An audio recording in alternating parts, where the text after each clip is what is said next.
Bueno, pues bienvenidas y bienvenidos a todas las personas que hoy os habéis acercado a este canal virtual para asistir a este webinario. Gracias por el interés, por la asistencia. Este es un webinario que ha organizado el GIASAT, el Grupo para la Gestión Integral de la Agroecología para los Sistemas Alimentarios Territorializados y la revista Soberanía Alimentaria, y donde muy humildemente la Red de Ciudades por la Agroecología colabora. Y bueno, para las que no conocéis la red de Ciudades por la Agroecología, pues simplemente comentaros que es una red que lleva como unos 3-4 años de andadura, una red de entidades locales que están haciendo una apuesta por unas políticas alimentarias, bueno, pues con otro enfoque, con un objetivo de sostenibilidad y una mirada agroecológica, y que busca, pues sobre todo, además de reforzar estas políticas alimentarias locales, también tener cierta capacidad de incidencia en la sociedad y en otros estamentos con competencias en cuestiones alimentarias, y también ser un espacio de intercambio, de conocimiento, donde las personas implicadas en el diseño y la puesta en marcha de proyectos y estrategias vinculadas a la alimentación puedan, pues, intercambiar pareceres, dudas, soluciones, claves, incluso unirse a veces para generar nuevas formas, nuevos modelos y propuestas innovadoras en esta línea. En este objetivo de abrir espacios de intercambio, de conocimiento y de acercamiento, ¿no?, de las experiencias, se inserta este seminario, que, como decía, le han puesto toda la cabeza y el corazón desde el GIASAT y la revista Soberanía Alimentaria, y que, bueno, nos presentarán a continuación desde estos dos grupos. Mi compañera María, parte de la Secretaría Técnica también de la Red de Ciudades por la Agroecología, nos va a contar ahora mismo, nos va a acercar un poco el momento actual de la red, sobre todo en relación a la declaración de Valladolid, que se acaba de- de suscribir por varias de las ciudades de la red. Y nada más, yo no me enrollo más. Os recuerdo que esto se está grabando y que al final de la sesión, bueno, pues haremos una devolución de algunas notas que se han ido recogiendo, algunas conclusiones eh, de estas 2 horas. De nuevo, muchas gracias. Si os queréis ir presentando a través del chat, pues estaremos encantadas de saber un poco quién está ahí detrás de la pantalla, porque claro, a veces estos espacios virtuales nos alejan ya más de lo necesario, ¿no? Y cuando somos muchas es complicado hacer una ronda de presentación. Así que, bueno, por lo menos hacernos una idea de quién anda por ahí, y nada más. Muchas gracias. Gracias, Nuria. Un segundito y os comparto. ¿La veis? ¿Veis? ¿Se ve la presentación? Sí. Sí. Vale. Ay, perdonad que voy a quitarle a esto. Bueno, yo os voy a contar así un poco por encima, os voy a hablar de la Declaración de Valladolid para el impulso de los sistemas agroalimentarios locales frente a los riesgos globales, que presentamos el pasado 1 de octubre de 2020 en la Asamblea General de la Red de Ciudades por la Agroecología. En estos momentos nos encontramos desarrollando esta declaración, aterrizando más bien esta declaración e intentando generar todo un movimiento de aterrice de políticas públicas para dotar a este compromiso de realidad y que no se quede pues simplemente en una declaración que se firmó un día pero que no se ha desarrollado, ¿no? Pero del proceso que estamos llevando a cabo ahora, pues ya os hablaremos más adelante en otro momento, cuando tengamos más cosas que contar. Ahora estamos en un estadio inicial. Esta declaración, como os decía, que se lanzó el 1 de octubre y se adhirieron a ella en ese estadio inicial 20 ciudades de diferentes contextos, tamaños y situados en diferentes lugares del Estado español. Entonces, podemos encontrar ciudades grandes como Madrid, Barcelona, Valencia, Zaragoza, o municipios mucho más pequeños como Meliana, Granollers, que tampoco es tan pequeño, o Baztán o Orduña. Esta declaración pretende que se impulsen estrategias, políticas públicas integradas y coordinadas desde una perspectiva de sistemas alimentarios que ayuden a enfrentarnos a los riesgos globales que tenemos encima de la mesa hoy en día, que son básicamente dos.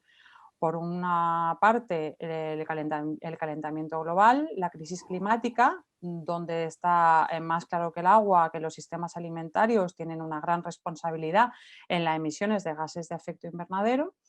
Y por otro lado, a la aparición de las pandemias como la COVID-19, pero tenemos ejemplos de otras enfermedades que ya habían aparecido anteriormente por causas similares, donde los sistemas agroalimentarios y fundamentalmente los industriales están provocando pues la aparición de estas pandemias, ¿no? Sobre todo por la deforestación masiva que se está dando, por la expansión descontrolada de la frontera agrícola y por la cría intensiva de ganado. Y eso está pues, ampliamente reconocido por diferentes instituciones internacionales. Entonces, con ese objetivo, la Declaración de Valladolid, y luego os hablaré un poco más de eso, plantea la necesidad de desarrollar acciones en diferentes ámbitos.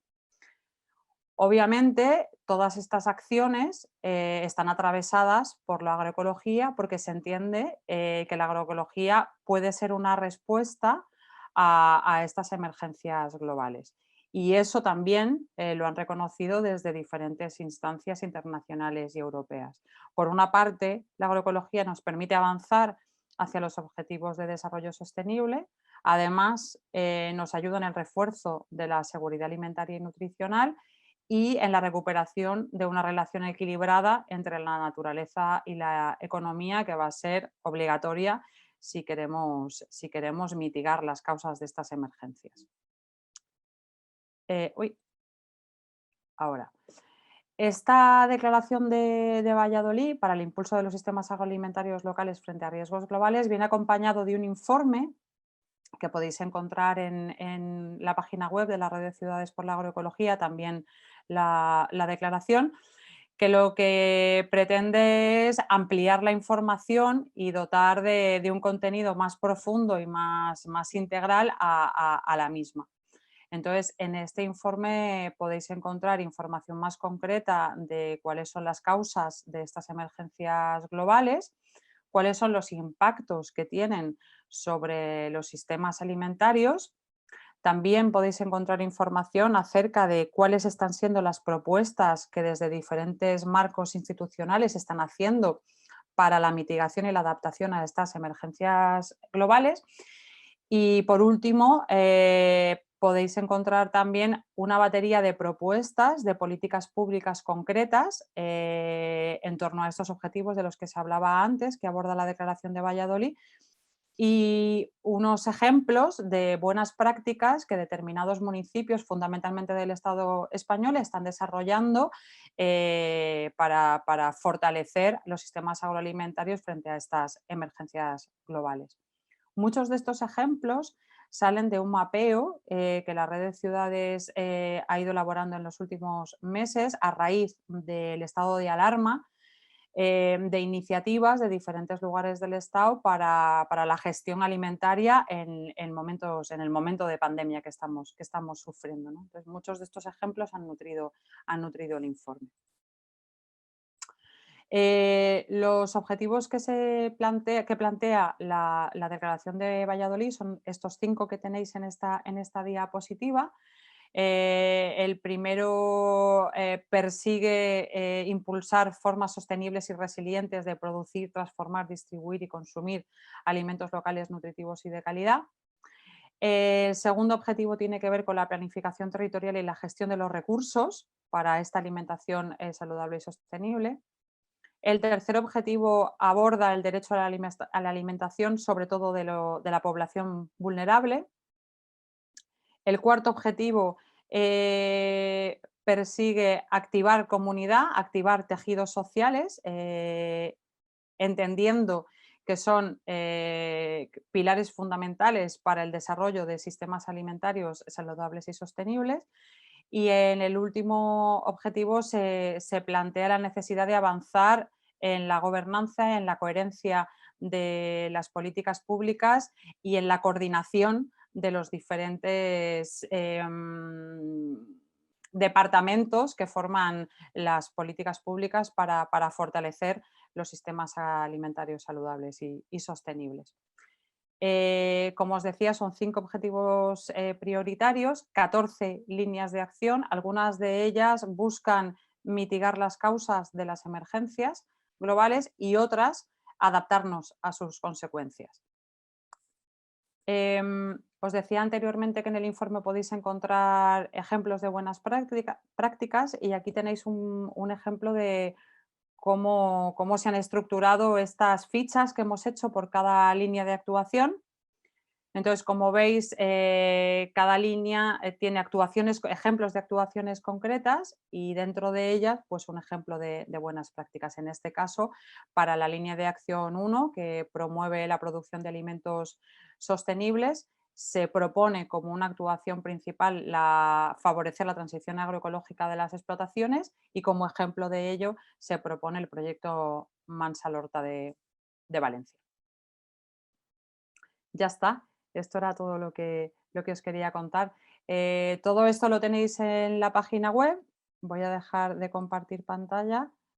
Ciudadesagroecológicas.eu, creo recordar. Tenéis tanto la declaración de Valladolid como el informe, como el mapeo. Y nada, y si tenéis cualquier pregunta ahora o más tarde en relación a estos trabajos que estamos realizando, pues no dudéis en escribirnos un correo o llamarnos por teléfono. Muchas gracias.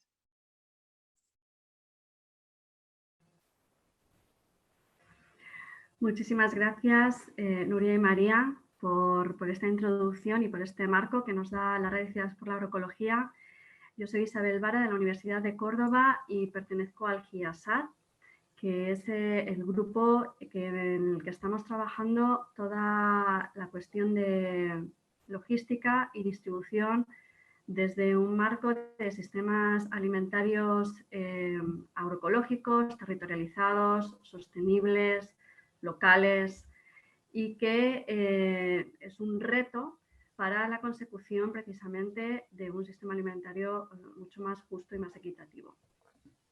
Llevamos 1 año y medio trabajando juntas, somos la Fundación Entre Tantos, CERAI Germinando, que es una cooperativa de Madrid, y la Universidad de Córdoba, en un abordaje investigativo, participativo, técnico de lo que es el reto que supone, ¿no? Es el desafío que supone una distribución adecuada para la producción local en pequeña y mediana escala, y cómo eso pues, puede impulsar un salto de escala, un fortalecimiento de estos modelos productivos, y cómo eso puede favorecer bueno, todos estos objetivos que plantea la Declaración de Valladolid.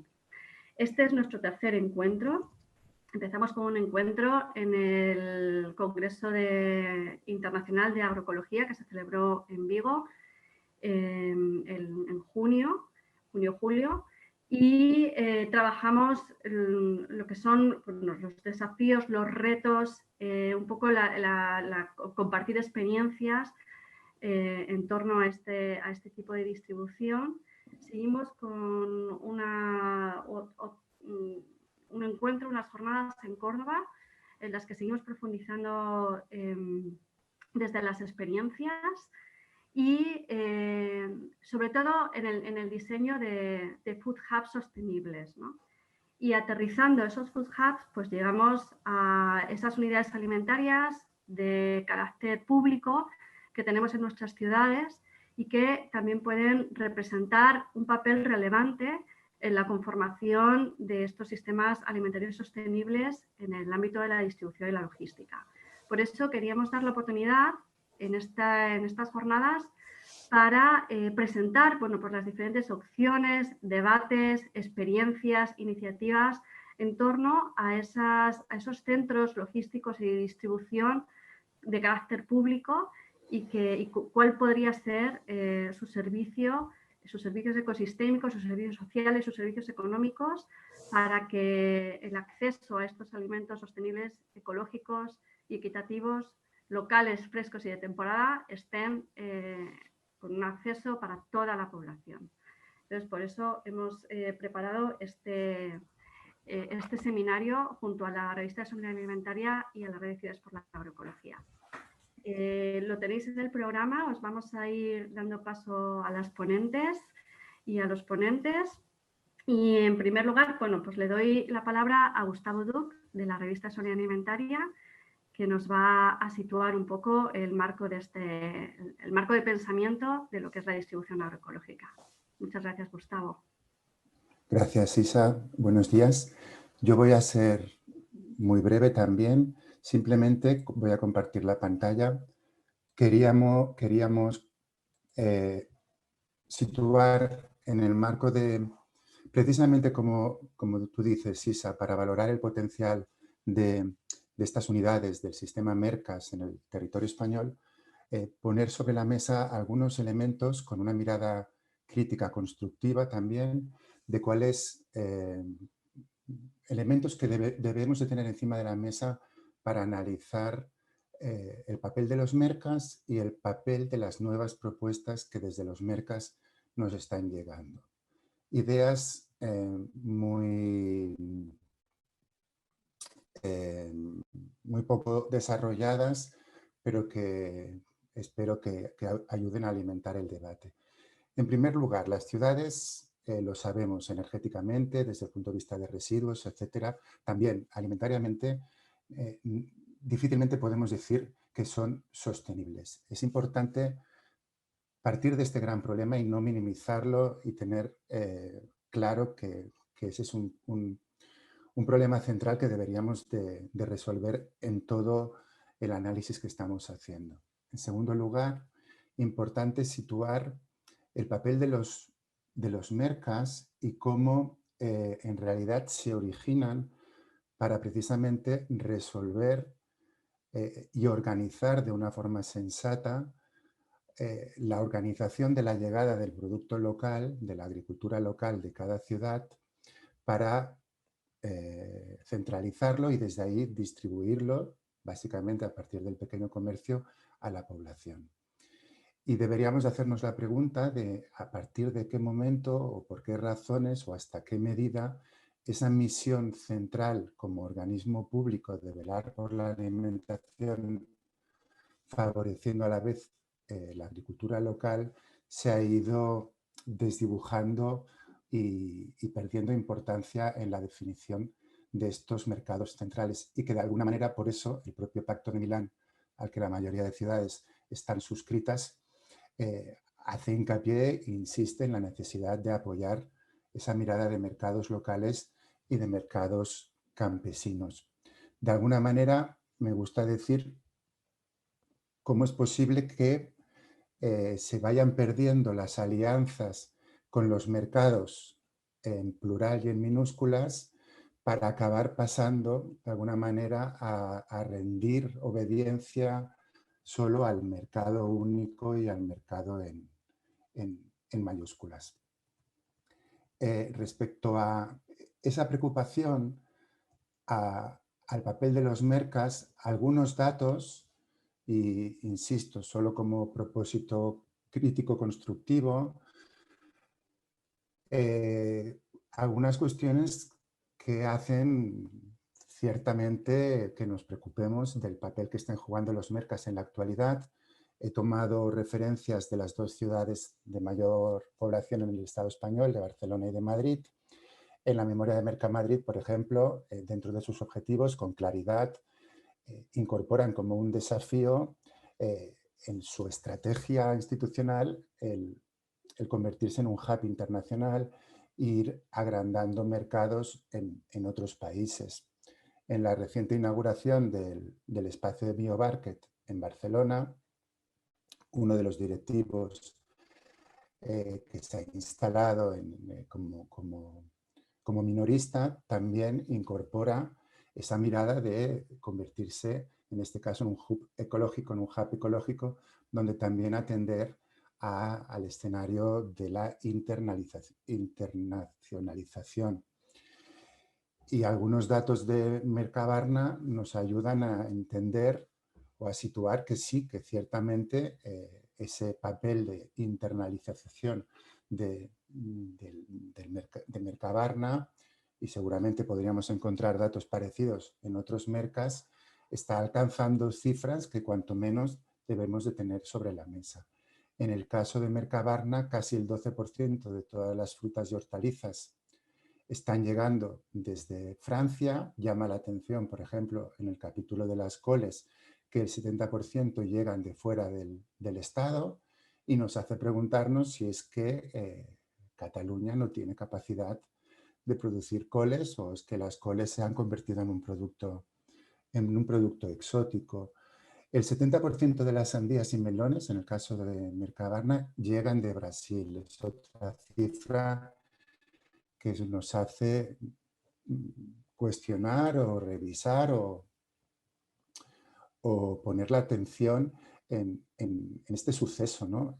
No solo nos indica que nos están llegando productos que nosotros y que nuestros climas pueden cultivar, sino que llegan en una gran cantidad y que seguramente también lo que están atendiendo es a otro elemento, que es el alimentarnos con cualquier producto fuera de temporada.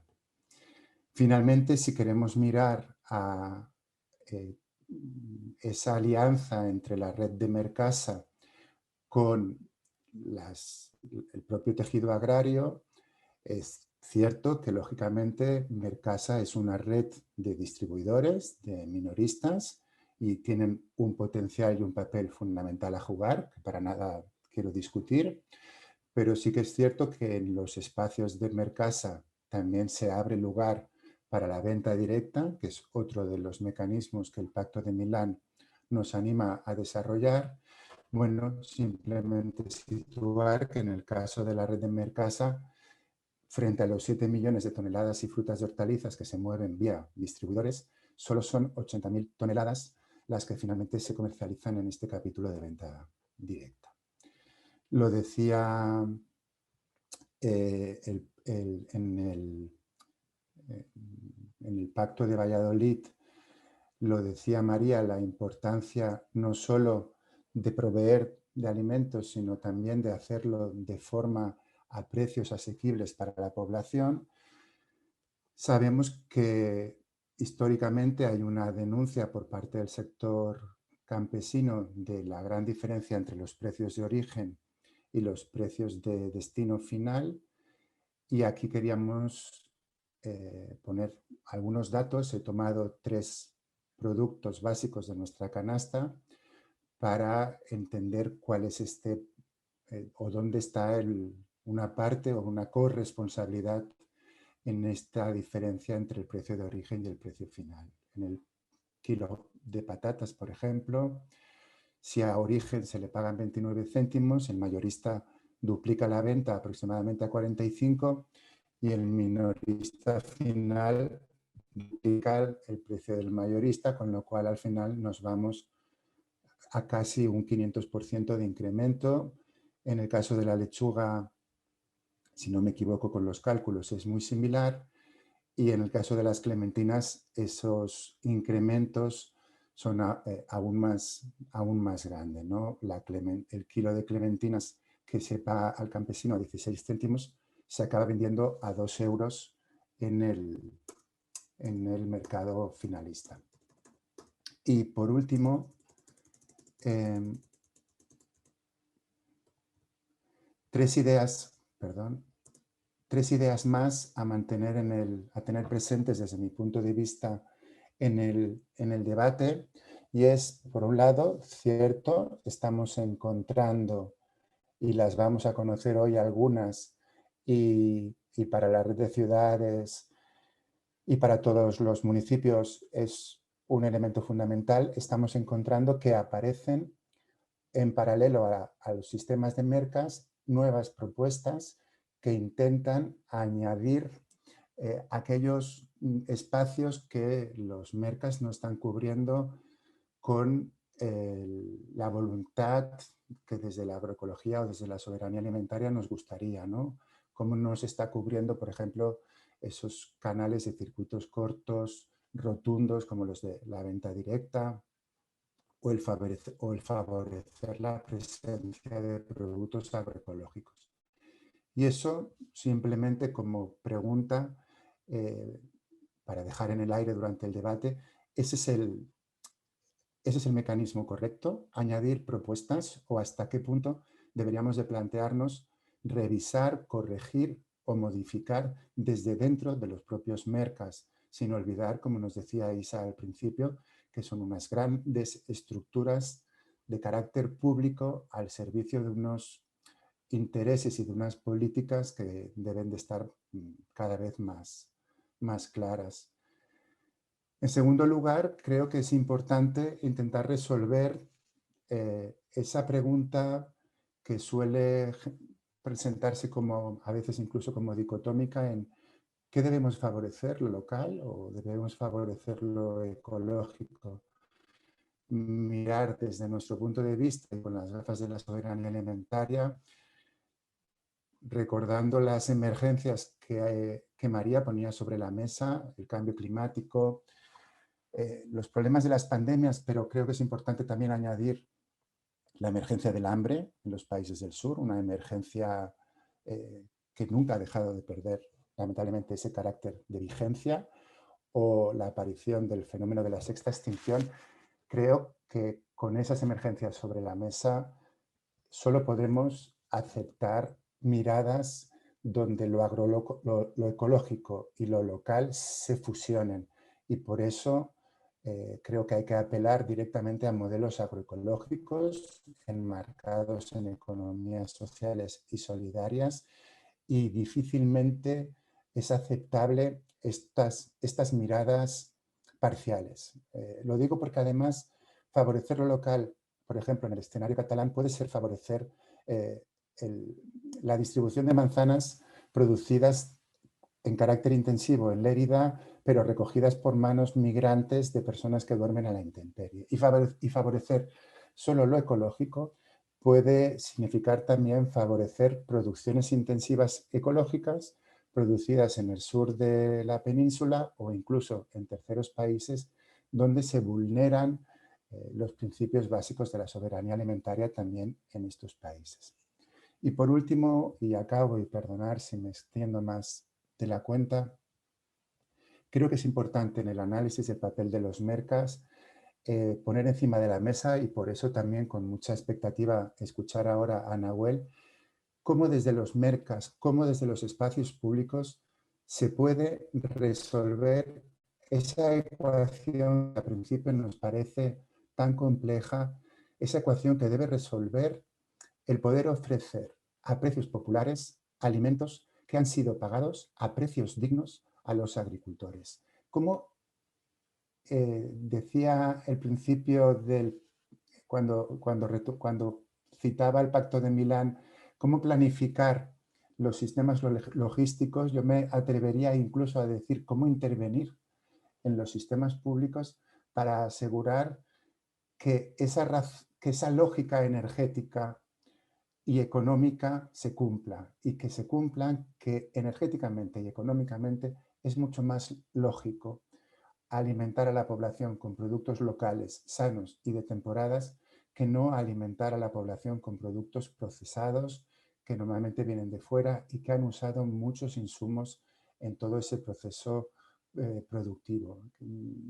Quiero acabar poniendo encima de la mesa ese problema que para muchas ciudades existe, que es el problema de la pobreza o del hambre oculta o de la pobreza alimentaria, que las capas de la población más vulnerables de nuestras ciudades no tienen acceso a los alimentos sanos y por lo tanto son también estas poblaciones las que acaban padeciendo problemas relacionados con una suficiente alimentación pero no apropiada alimentación. Y ahí sabéis vosotras más que yo de problemas de sobrepeso, enfermedades relacionadas con el sobrepeso, etc.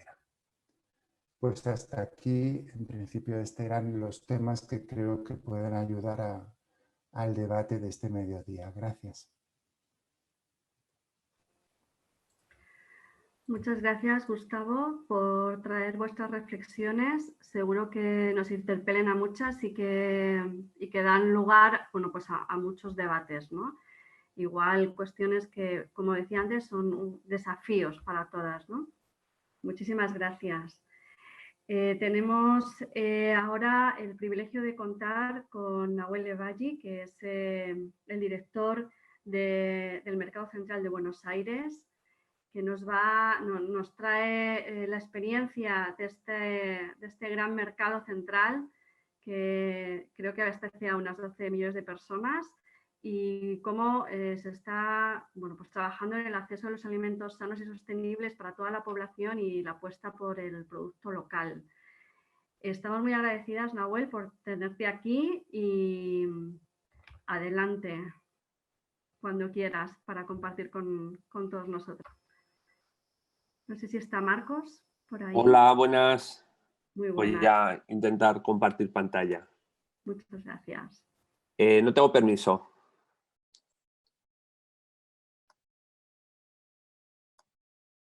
Me tenéis que dar permiso para poder compartir la pantalla.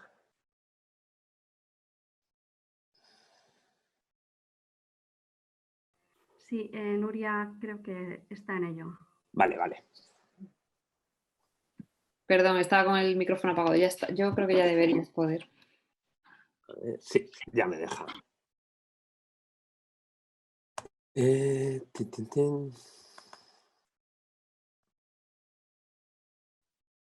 Ya se ve, ¿no? Sí. Vale. Lo pongo aquí. Durante estas semanas hemos estado trabajando con Giasat, analizando sobre todo el punto de los Food Hub y la importancia de la tecnología para poder desarrollar estos centros de canal corto. Aquí lo que hemos visto es que la gran industria está ganando un gran peso frente a las explotaciones tradicionales o las pequeñas o los pequeños negocios tradicionales de agricultura. Y claramente la digitalización y la automatización de los diferentes procesos que hay implicados desde que se planta un producto hasta que llega al cliente final es clave en todo el proceso, en toda la cadena de valor. Si queremos conservar o queremos promocionar sistemas alimentarios sostenibles, creemos que es fundamental el uso de la tecnología en todos y cada uno de estos pasos. Aquí la idea es transmitiros diferentes soluciones que hay o cómo la tecnología se está utilizando en este punto que es tan complejo y que hay tantos actores en realidad y que es muy diferente, porque el cómo llegar desde el producto hasta el consumidor final, la tecnología influye de muchísimas maneras.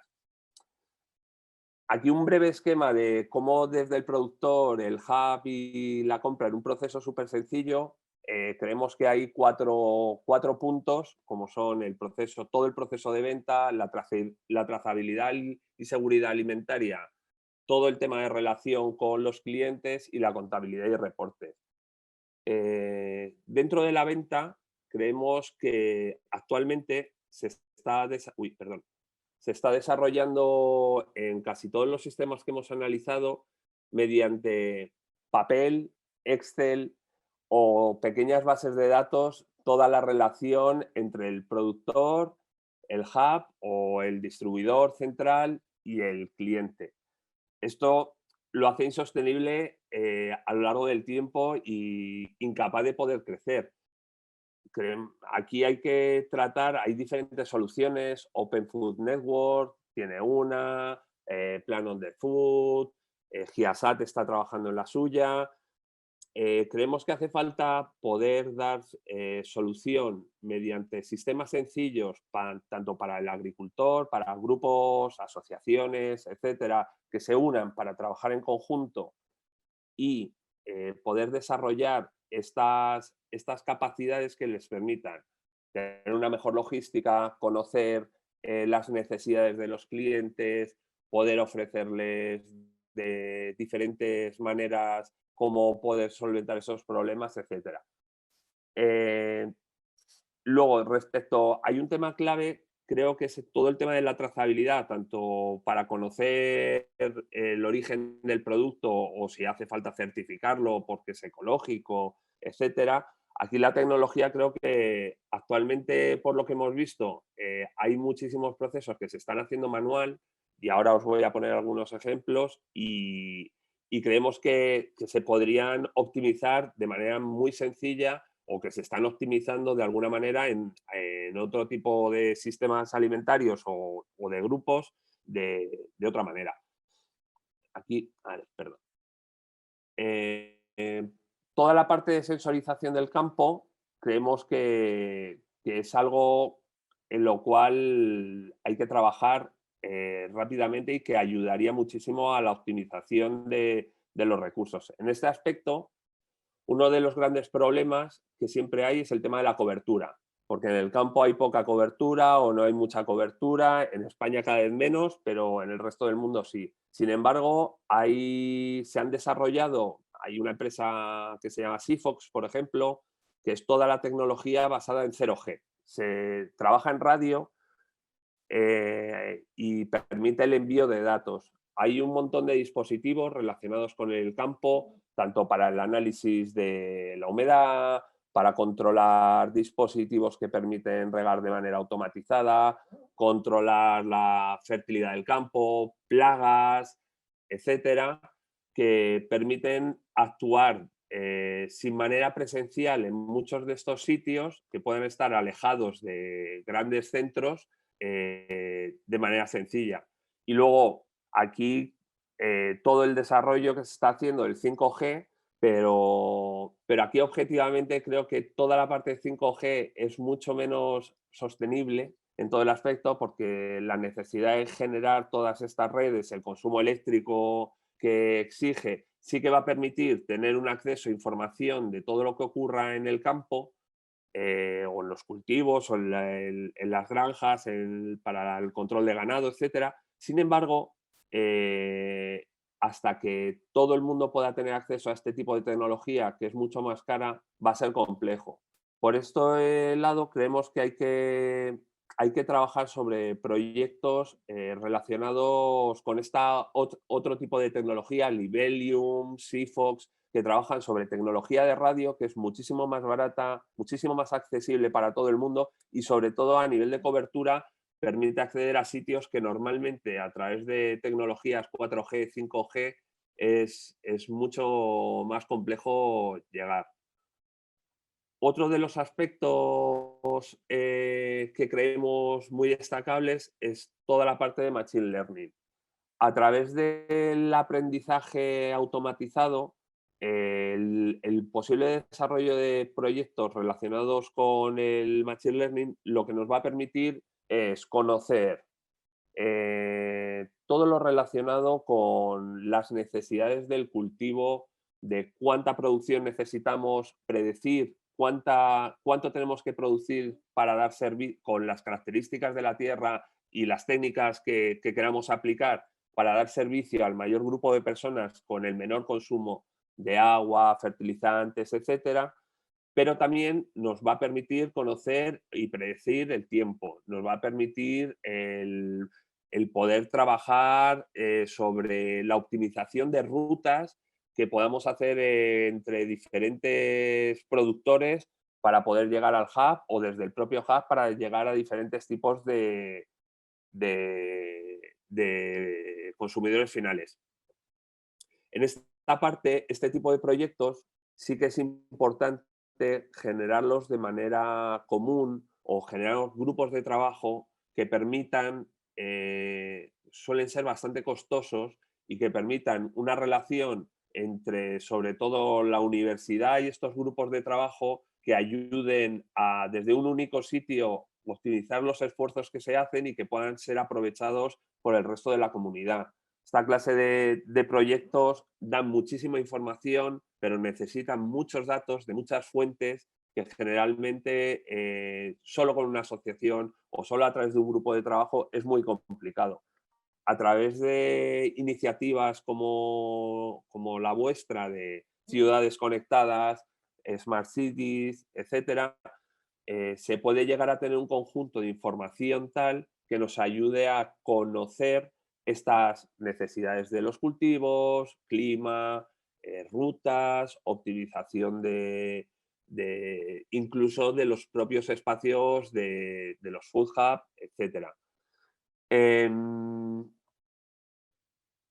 Os quería poner un ejemplo de cómo todo esto puede ayudar ahora prácticamente en un proyecto que hemos estado trabajando estos años de atrás, que es con energías renovables, con IoT y Machine Learning, cómo ha ayudado a optimizar sobre todo el consumo eléctrico generado por otras fuentes de alimentación que no son el sol, que es en unas ganaderías en Cataluña, tenían el problema de la obtención del agua.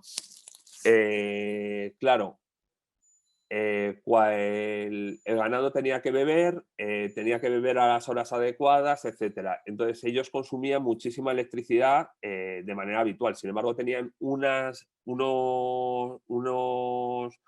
grandes campos en los cuales se podían instalar placas eléctricas y generar esta electricidad de manera autónoma sin necesidad de conectarse a la red.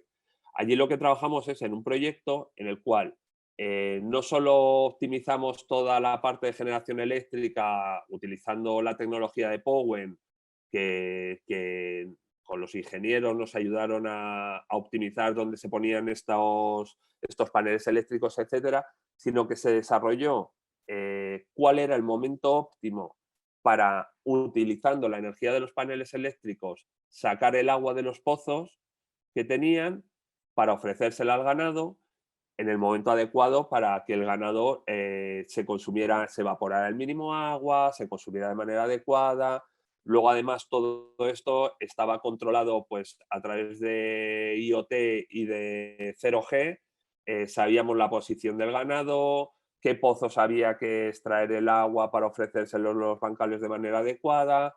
Y yo creo que este es un proyecto en general que utilizó muchísimas de estas tecnologías para optimizar y utilizar la energía adecuada, los recursos adecuados para trabajar con este ganado de manera óptima, que ellos, vamos, que el propio ganado tuviera sus necesidades cubiertas en el momento adecuado, pero utilizando el menor de los recursos hídricos y eléctricos para que fuera así mejor. Entonces, era simplemente aquí pincelaros 4 tipos de tecnologías, 4 cosas, pero sí la necesidad, yo creo que aquí en el debate algo que es realmente importante es la necesidad de trabajar en proyectos conjuntos que permitan a la sociedad acceder a recursos, a tecnología, a información a través de IoT, Machine Learning, etcétera, para poder optimizar esta cadena de valor y poder hacer llegar estos productos que están generados de manera sostenible al público general.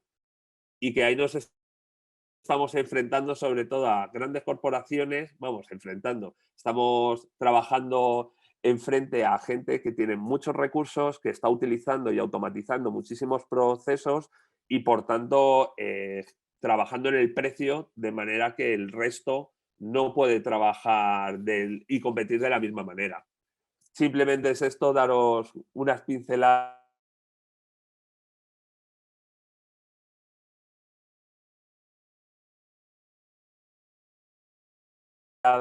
de cosas que podemos hacer. Muchas gracias.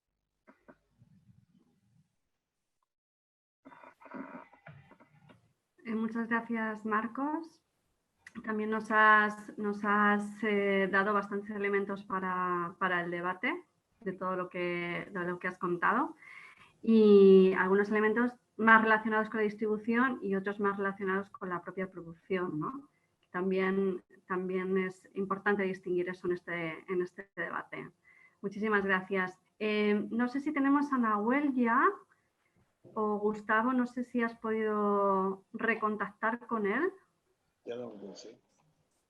Como ha salido de viaje de campo a visitar fincas, en este momento debe estar en una zona sin cobertura. Entonces, sugiero, Isa, si te parece bien, que sigamos con las presentaciones de los 4 ejemplos, confiando en que en algún momento le entre cobertura y pueda hacer la exposición. ¿Te parece bien así? Sí, vale, de acuerdo. Pues entonces vamos a dar paso a las experiencias que tenemos aquí en el Estado español dentro de diferentes mercas con respecto a la distribución que está vinculada de alguna manera a sistemas alimentarios territorializados. Tenemos la suerte de contar con Mercaolid, con Javier Pastor, para que nos cuente cómo se está desarrollando ese obrador colectivo y ese centro de acopio y distribución con Valladolid, que es una asociación de productores locales. También con Juan Laborda de CERAI, que viene a contarnos cómo se está funcionando y cómo se está montando todo el espacio de la Ecotira en Mercavalencia y el potencial económico que puede tener Ecotira para la ciudadanía y para Mercavalencia en concreto. También tenemos a Ingrid Buera de Mercabarna, que nos va a contar cómo desde Mercabarna se está impulsando esa distribución ecológica y cuál es ese proyecto de biomarket que se está desarrollando. Y por último, si logra conectarse, porque está en un consejo, Jesús Parra, que es un consejero de Izquierda Unida de Mercajerez, que nos viene a contar un poco cuál va a ser, cómo se está proponiendo desde su grupo ese impulso de la producción local y esas propuestas que se le está haciendo a Mercajerez. Entonces, pues muchísimas gracias a los 4 y si quieres, Javier, de Mercaolid, adelante. Buenos días. Antes de nada, saludar a todos los que puedan participar en el foro. Soy Javier Pastor, soy director gerente de Mercaolid. Mercaolid es una sociedad mixta que gestiona la unidad alimentaria de Valladolid y que a su vez es titular de la concesión administrativa del servicio público de los mercados centrales mayoristas de Valladolid y de su área de influencia. Bien.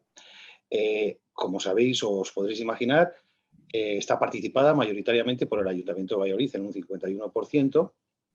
El restante accionariado está suscrito en estos momentos por industriales mayoristas asentados en Mercaolid y en breve plazo de tiempo se suscribirá una importante paquete accionarial por parte de Mercasa y nos incluiremos definitivamente en la red de mercas de España.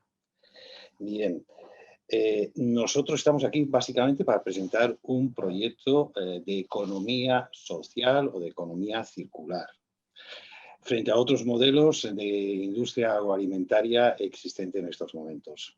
¿Cómo empieza básicamente todo esto?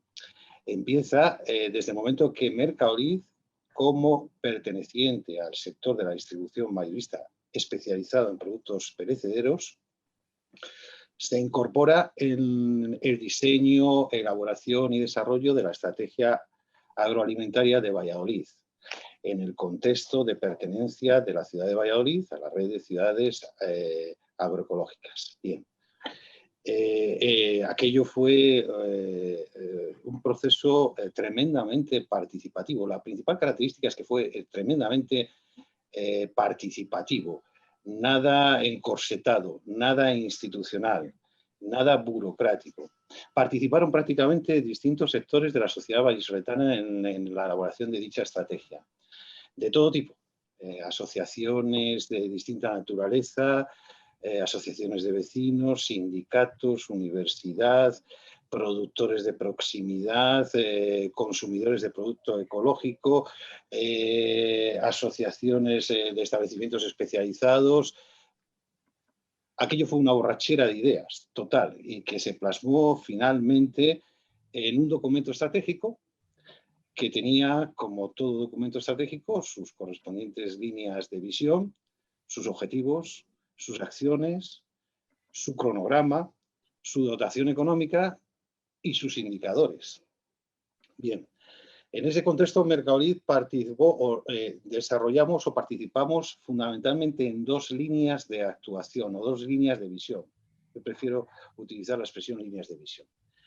Concretamente participamos en una primera que era el desarrollo de proyectos que contribuyeran a la reducción del despilfarro alimentario.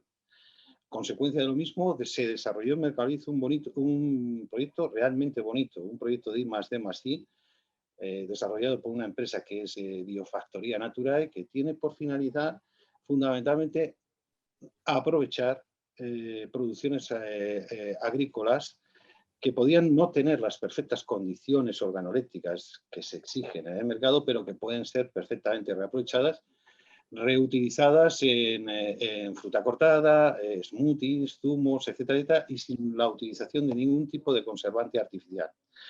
Pero en lo que estamos es en la segunda línea de visión en la que empezamos a trabajar.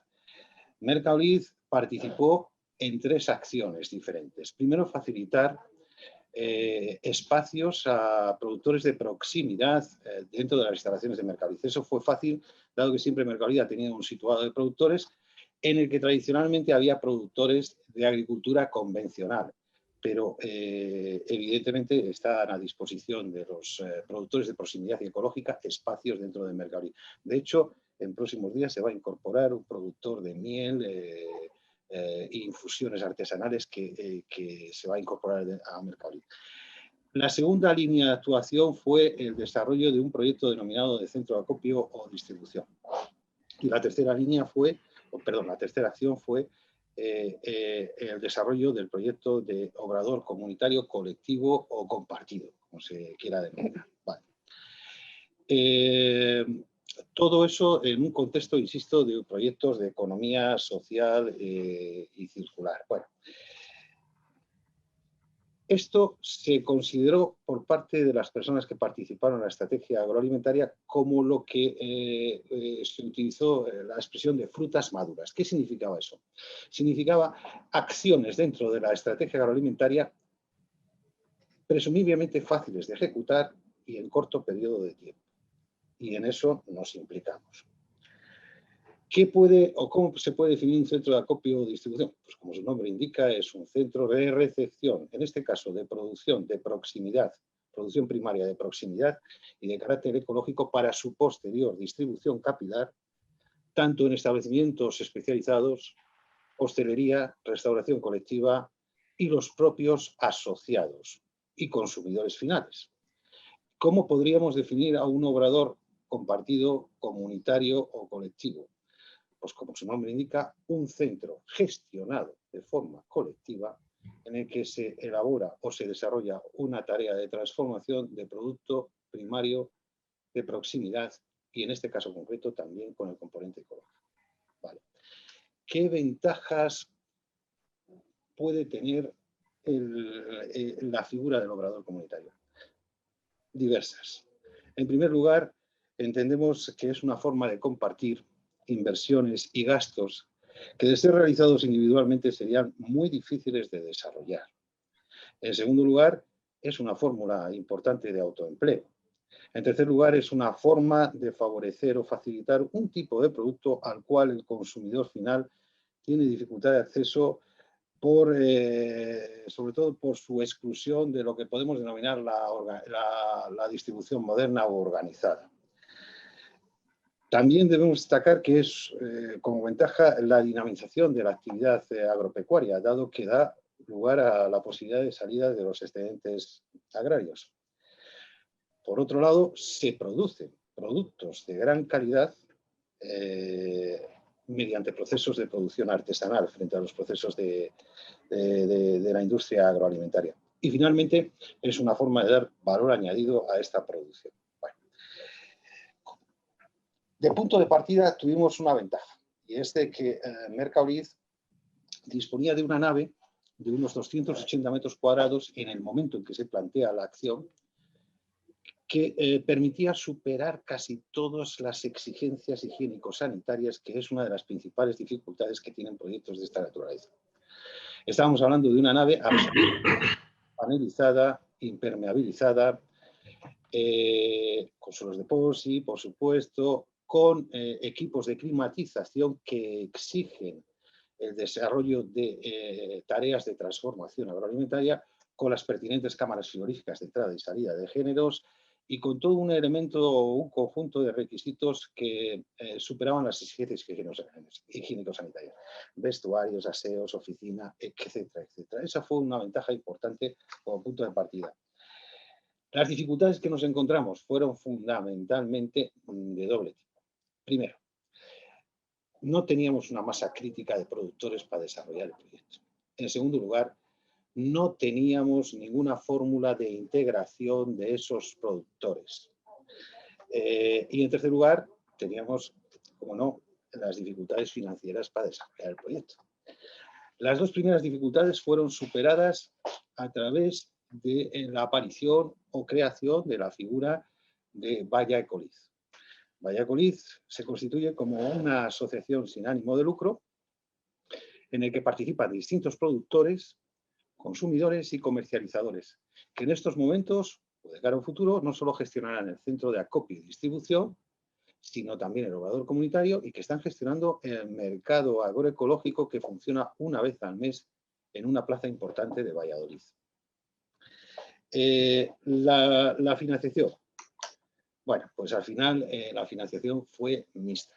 Es decir, optamos por una fórmula mixta y que yo creo que va a ser la clave del cordero, valga la expresión. Es decir, aquí ha participado mediante aportaciones con dotación presupuestaria el Ayuntamiento de Valladolid. En segundo lugar, se han captado subvenciones de asociaciones de naturaleza privada sin ánimo de lucro, como es Nina Caraso.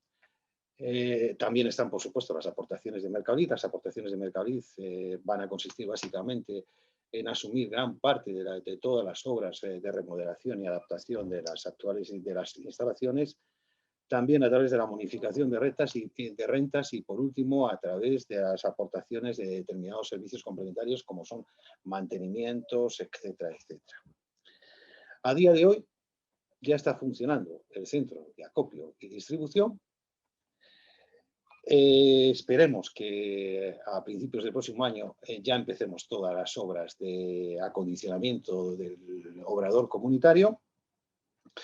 Se han ido haciendo los deberes, se ha realizado el estudio de viabilidad económica, se ha elaborado el proyecto de ejecución y ya está presentado.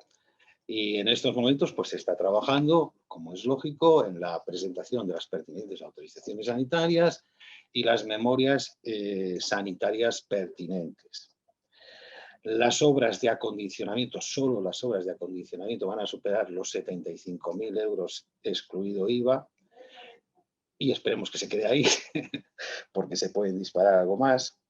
Y en principio se trata de un proyecto total y absolutamente abierto a los efectos de incorporar nuevas actividades y de incorporar nuevos asociados productores. El futuro obrador va a tener 3 zonas perfectamente diferenciadas. Una de transformación de productos con gluten, otra de transformación de productos sin gluten y, por último, una zona destinada a repostería y panadería. Evidentemente, en el proyecto se contempla que el obrador va a ser capaz de transformar unos 65.000 kilos de producto primario. Va a disponer de 2 hornos industriales y de un autoclave. Ventajas que pueden tener ellos estando operando en Mercadoliz.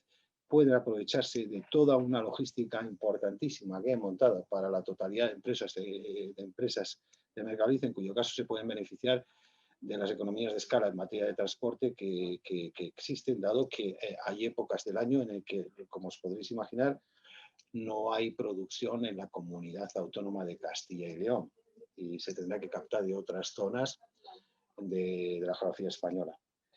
Se pueden beneficiar de todo un conjunto de servicios complementarios y, por último, se pueden beneficiar de lo que nosotros tenemos gestionando aquí, que es una ecoárea, que da salida y valorización a todo tipo de residuos, tanto orgánicos como inorgánicos, alcanzando en estos momentos Mercadoliz una recuperación y valorización del 95% de los residuos inorgánicos que generan las empresas de Mercadoliz. Y esto es un poco en síntesis lo que os puedo comentar.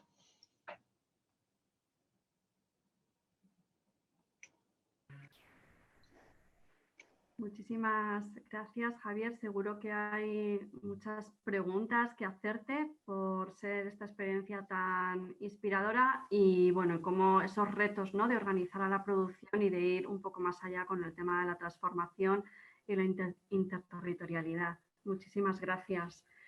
Pues, si os parece, damos paso a la experiencia de la ecotira en Mercavalencia. Juan.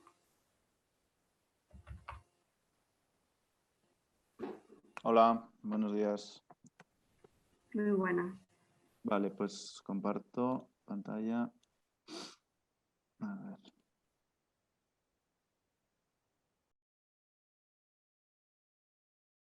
ver. Permiso, por favor.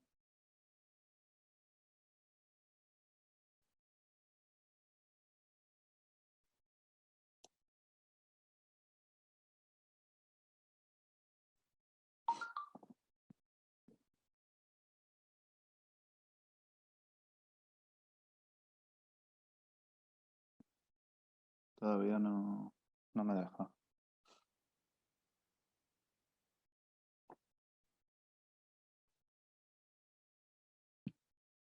¿Puedes compartir, Juan? Voy. Sí, ahora sí. Vale, ¿ya se ve? Sí, muy bien. Vale, bueno, pues bueno, yo soy Juan Laborde, trabajo en CERAI, pero también parte de GIASAT. Y nada, simplemente veíamos interesante aprovechar unos cálculos de diseño que estamos haciendo con Mercavalencia, aclarar que esto solo es un diseño, todavía no, nada de lo que digamos aquí está materializado, pero sí que veíamos interesante aprovechar un poco el trabajo para que asistentes al webinario pudieran tener una idea de tanto de magnitudes, ¿no?, de volúmenes, que al final es de lo que, y de costes, ¿no?, que al final es de lo que dependen en gran parte hoy por hoy que estas cosas salgan adelante. Entonces, lo que voy a intentar es explicar muy rápido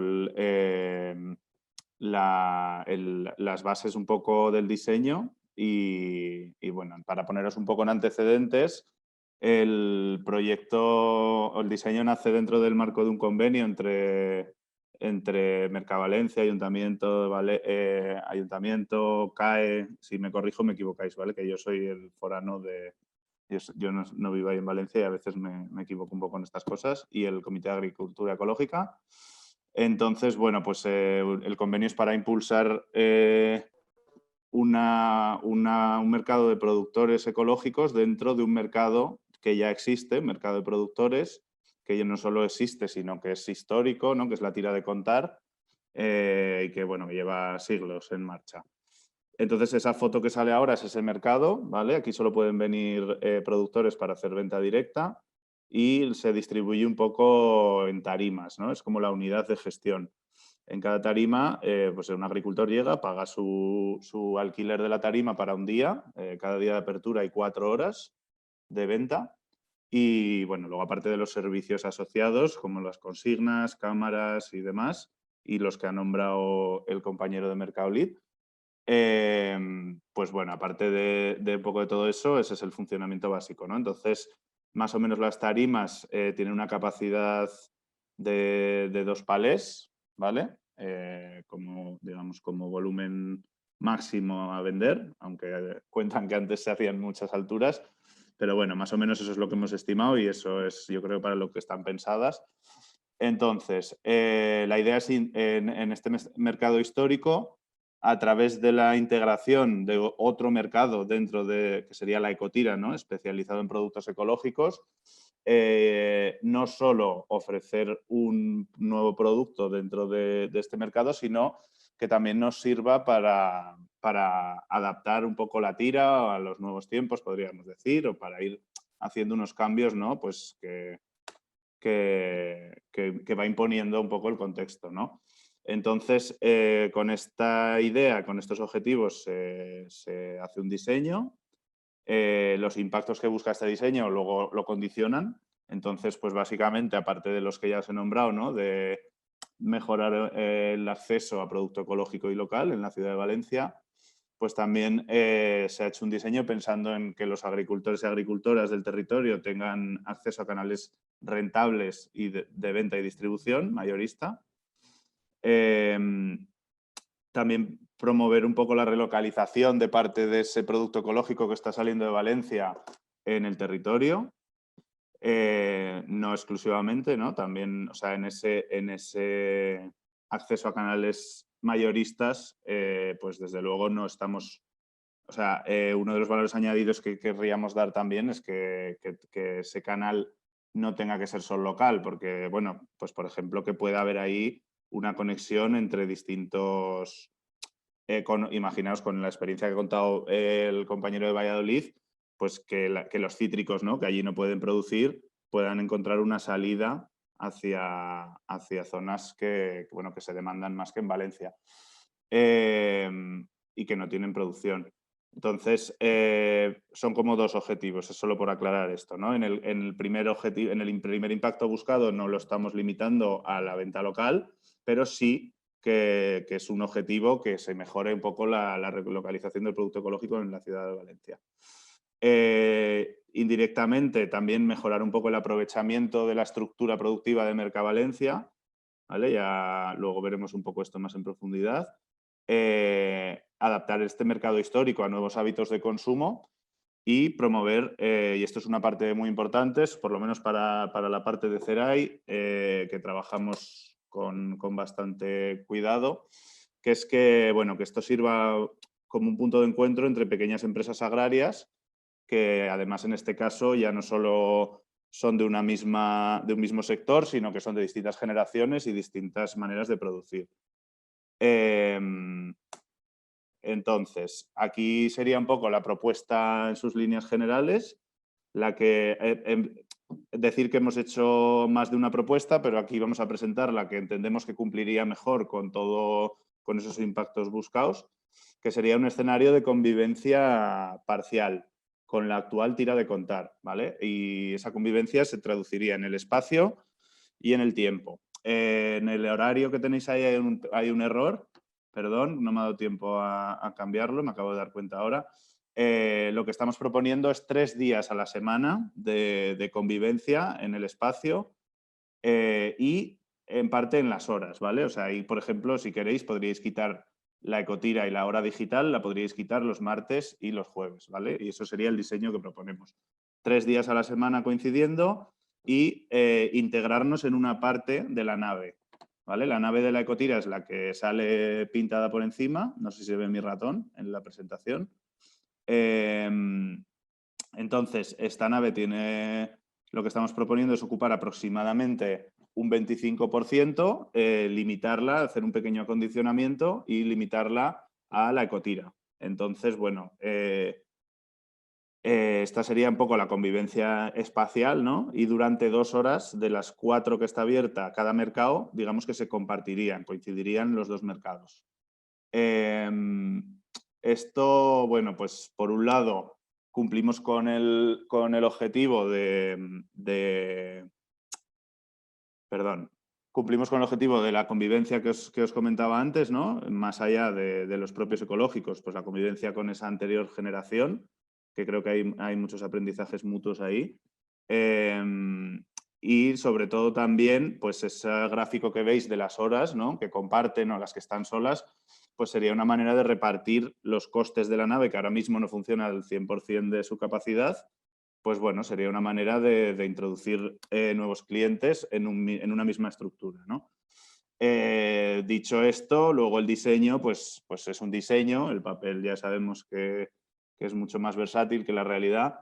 Pues esto luego hay que encajarlo con la estructura técnica y política de Mercavalencia, tenemos que buscar que el diseño sea rentable y ahí, pues bueno, o eficiente, ¿no? Ahí ya dependerá un poco, eso es una decisión política, entiendo yo, de, pues, contando el carácter público de Mercavalencia y ya, pues, el momento político, el carácter público que quieran dar a la administración, o sea, perdón, a la alimentación, como un servicio público. Si llegara un aparato político que quisiera hacerlo así, pues bueno, a lo mejor cabría discutir si es rentabilidad o eficiencia, ¿no?, lo que hay que buscar.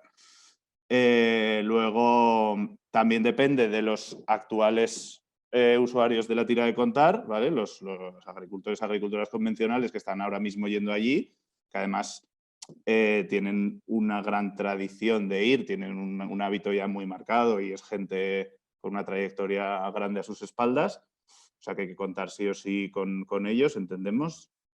Y también con las potenciales personas interesadas en la ecotira, ¿no?, que también estamos trabajando con un grupo motor que intentamos que sea un poco representativo de esta parte, ¿no? Y luego, por supuesto, de los aspectos comerciales, que de momento los estamos trabajando por otro lado. Yo no voy a presentar gran cosa de esto.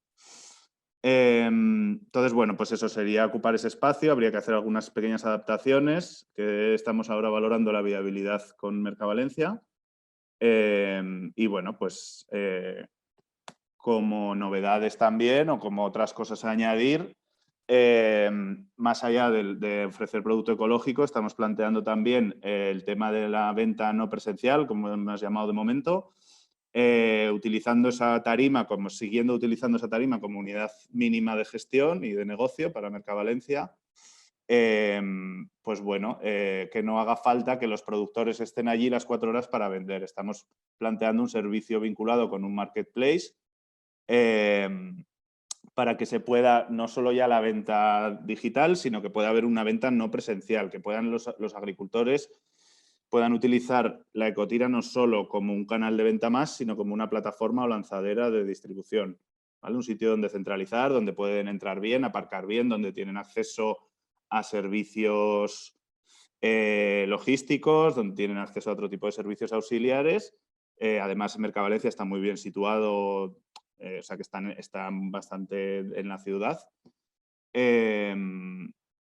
Entonces, bueno, pues esa parte no presencial también está incluida como una modernización, una innovación para probar, a la que la idea es añadirle todos los recursos que consigamos ir generando desde GIASAT, ¿vale?, de herramientas digitales.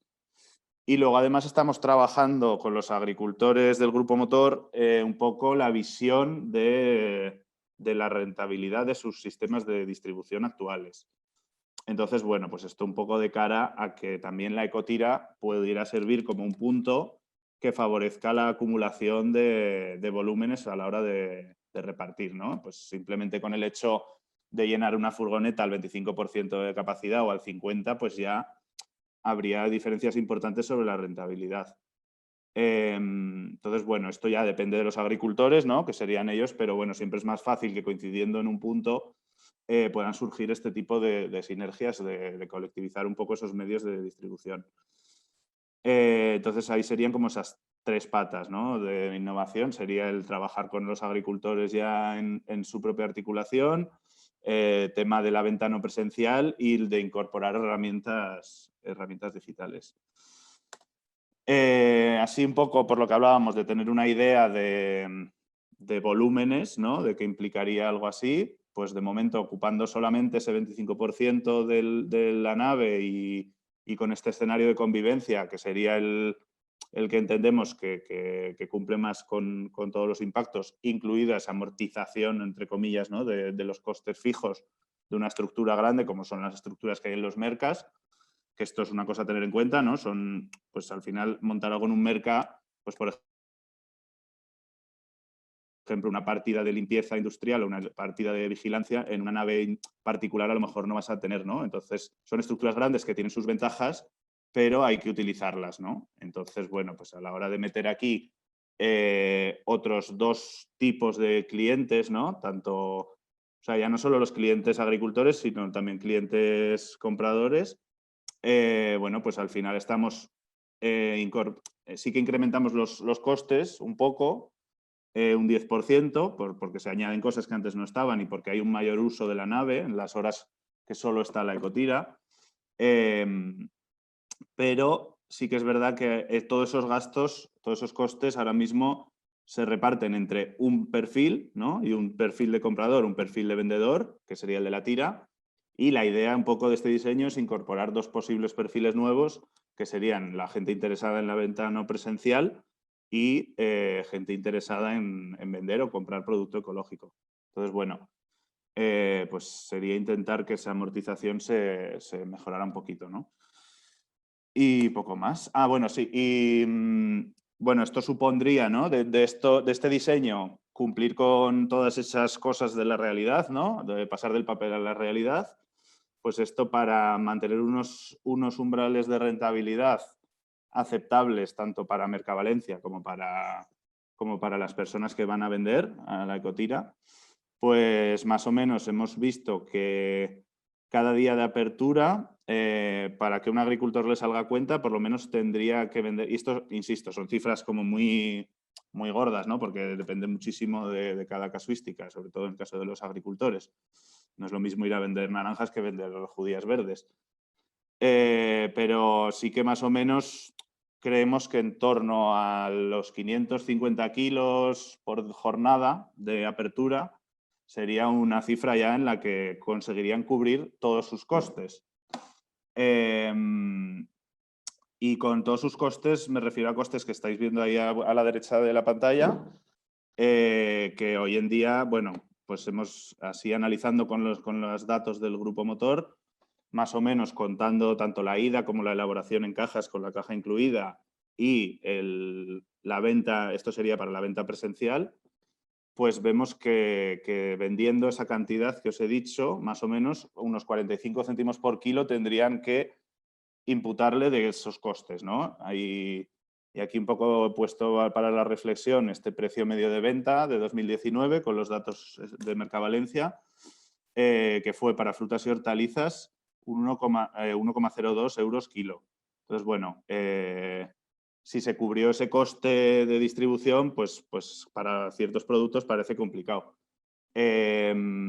Esto podremos verlo como que sí que subiría los precios, no subiría los precios, pero al final ese coste, si no se repercute, yo creo que pues podría ser una de las razones, ¿no? El no haber repercutido ese coste toda la vida, los paisanos que van a vender a la tira, a lo mejor es por lo que sus descendientes no quieren saber nada de esa vida, ¿no? Y por lo que tenemos los problemas de relevo generacional que podemos tener. Esto un poco a modo de reflexión y de, bueno, como ver la rentabilidad desde la parte de las personas que van a vender.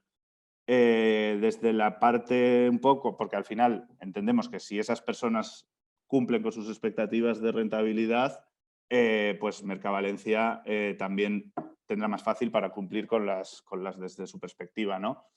Entonces, más o menos, todo números muy gordos, ¿no? Para tener idea de magnitudes, pues estamos calculando que unas 70 toneladas por día de apertura, estamos planteando abrir 148 días al año, podrían dejar contento a todo el mundo, ¿vale? Más o menos. Y sería media capacidad de lo que todavía cabría vender en esa nave. O sea, si conseguimos vender el doble, pues que caben, ¿no? En la capacidad de ese espacio, pues el doble de contenta estará la gente, claro. Bueno, es un poco para ver esa cantidad también extraído de los datos de Mercavalencia, pues equivaldría al 4,57% de lo que se vendió de frutas y hortalizas en 2019. Con esto, pues bueno, es para terminar un poco, pues para ver que yo creo que es una cifra no para nada una flipada, ¿no? Hablando en claro, pero bueno, sí que es una cifra que hay que trabajar, ¿no? Que no va a venir sola. O sea, si un 4% de las ventas de un año en Mercavalencia son nuestro umbral de rentabilidad, yo creo que es un objetivo asumible, pero es una cantidad importante. Entonces, no va a venir sola. Tiene que haber pues un proyecto un poco de ciudad, que es lo que es esto, y donde Merca asumiría esa parte de la distribución, pero donde el resto de actores involucrados, ¿no? En los proyectos de ciudad, en este caso el Ayuntamiento de Valencia, pues a lo mejor, sobre todo en los primeros años, ¿no? que es al final es cuando tienes que abrir el mercado y es difícil alcanzar los umbrales de rentabilidad, pues así yo siempre he pensado que asegurar cierto volumen de compra, o no asegurarlo a fulanito y menganito, pero sí que a lo mejor vía pliegos de contratación poder facilitar pues, o favorecer la ecotira, ¿no? O la tira, bueno, pues sería una manera de ayudar a establecer, o sea, a alcanzar ese umbral de rentabilidad lo antes posible y no perder demasiadas energías por el camino. Y bueno, pues ya el resto, como si alguien luego tiene alguna duda, lo comentamos luego. Muchas gracias, Juan, por tu exposición, muy interesante, también muy útil y, ¿no? Como que nos da una proyección de por dónde pueden ir bueno, los tiros económicos y también bueno, pues ver esas potencialidades económicas que pueden tener estos diseños, ¿no? Dentro de los food hubs y dentro de los mercas. Muchísimas gracias, Juan. Vamos a seguir, vamos un poquito mal de tiempo, así que os voy a pedir, por favor, que os ajustéis a los tiempos que tenemos. Voy a dar paso a Ingrid Buera, de Mercabarna, que nos va a contar cómo ha sido el proceso dentro de Mercabarna de la implicación de la distribución ecológica. Muchas gracias. Bueno, tengo un problema ahora con la cámara, que antes la tenía encendida y ahora no. No sé, siento, no me podréis ver, pero me oís, ¿verdad? Sí, perfectamente. Vale, lo iré probando, pero no sé por qué ahora me dice que no. Ahora sí, ahora sí. No me deja, perdón.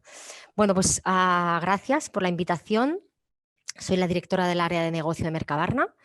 Como sabéis, Mercabarna es el mercado mayorista de Barcelona. De hecho, fue el primer mercado mayorista de España, creado en el año 69. Y por lo tanto se creó en un momento en que todavía estábamos en época franquista. Y con eso enlazo con una de las cosas que comentaba, por ejemplo, a Gustavo Duc, y era cuál era el objetivo de los mercas, ¿no? Enseguida me iré a hablar del biomarket, que es el mercado que acabamos de inaugurar, pero sí que me gustaría dejar claro desde un inicio que, como cualquier otro mercado mayorista, que además es de capital público, en nuestro caso es el accionista mayoritario es el Ayuntamiento de Barcelona, en segundo lugar es Mercasa y la Generalitat de Cataluña, es decir, tenemos representadas a todas las administraciones, tanto local como autonómica como estatal. El objetivo del Merca siempre ha sido el mismo, que es el garantizar el abastecimiento de productos frescos a la ciudadanía. Yo creo que esto es muy importante, no olvidarlo, porque debemos tener la suficiente oferta y variedad de producto fresco para que todos los ciudadanos lleguen a ellos a través de los diferentes canales, obviamente, que tenemos, desde la tienda de un mercado municipal a la tienda de un comercio de calle, a través de un restaurante o a través de un supermercado pequeño, medio o grande. Es cierto que la mayoría de supermercados grandes no compran en los mercas. En nuestro caso sí que lo compran sobre todo el comercio tradicional, pero también los pequeños y medianos supermercados, pero es cierto que los grandes no, porque van directamente a origen. Pero es importante tener claro el objetivo, puesto que hay que tener suficiente oferta de producto fresco para llegar a toda la ciudadanía. Y esto enlazo también en que a menudo, y aquí ya pongo un tema de debate y de discusión, a menudo en las grandes ciudades es imposible tener el suficiente producto local, es decir, de proximidad, para toda la ciudadanía. Imaginémonos ciudades como Valencia, Barcelona o Madrid, que lastimosamente no tenemos una producción suficiente para abastecer a la ciudad y por lo tanto se tiene que recurrir sí o sí, porque si no la mitad de la población de Cataluña no comería a partir del mes de enero si solamente tuviéramos que comer producto de proximidad. Se tiene que recurrir obviamente a la producción del resto de España, lo cual es perfecto porque hay una producción magnífica, no solamente en Cataluña, sino en el resto de España, y en ciertos productos, ya sea porque son exóticos y no se producen en España, bien sea porque los queremos los consumidores sí o sí. Esto es un cambio de mentalidad, en todo caso, que tendríamos que ir trabajando y educando al consumidor. Y ahí pongo otro tema de debate, en sensibilizar en que hay ciertos momentos del año en que no deberíamos consumir productos que no son de estación, que no son de temporada, pero estamos acostumbrados a comer de todo durante todo el año y esto requiere un cambio de mentalidad. Por lo tanto, los que vienen de importación a menudo y en la gran mayoría son porque son exóticos o porque son de contrastación.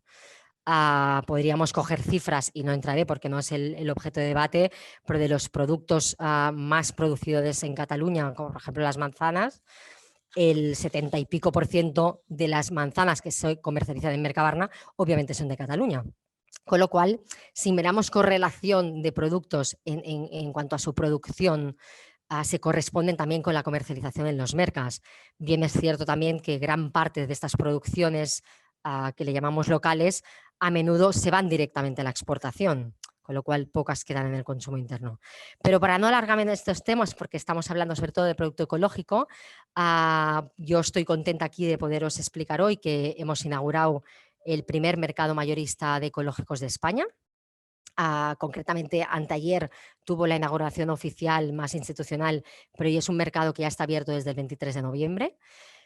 Es también, podríamos decir, yo diría incluso el primer mercado de Europa en ecológicos, porque a pesar de que es cierto que en París, en el mercado de Rungis, hay un mercado de ecológicos, allí en cuanto a empresas de frutas y hortalizas solo hay una, con muchas paradas, eso sí, pero solo hay una empresa mayorista que lo comercializa, con lo cual no es la esencia de un mercado. La esencia de un mercado es precisamente la confluencia de muchos operadores en concurrencia entre ellos, lo cual facilita una mucho más competencia, una mucho más oferta, más variedad y también mejor relación calidad-precio.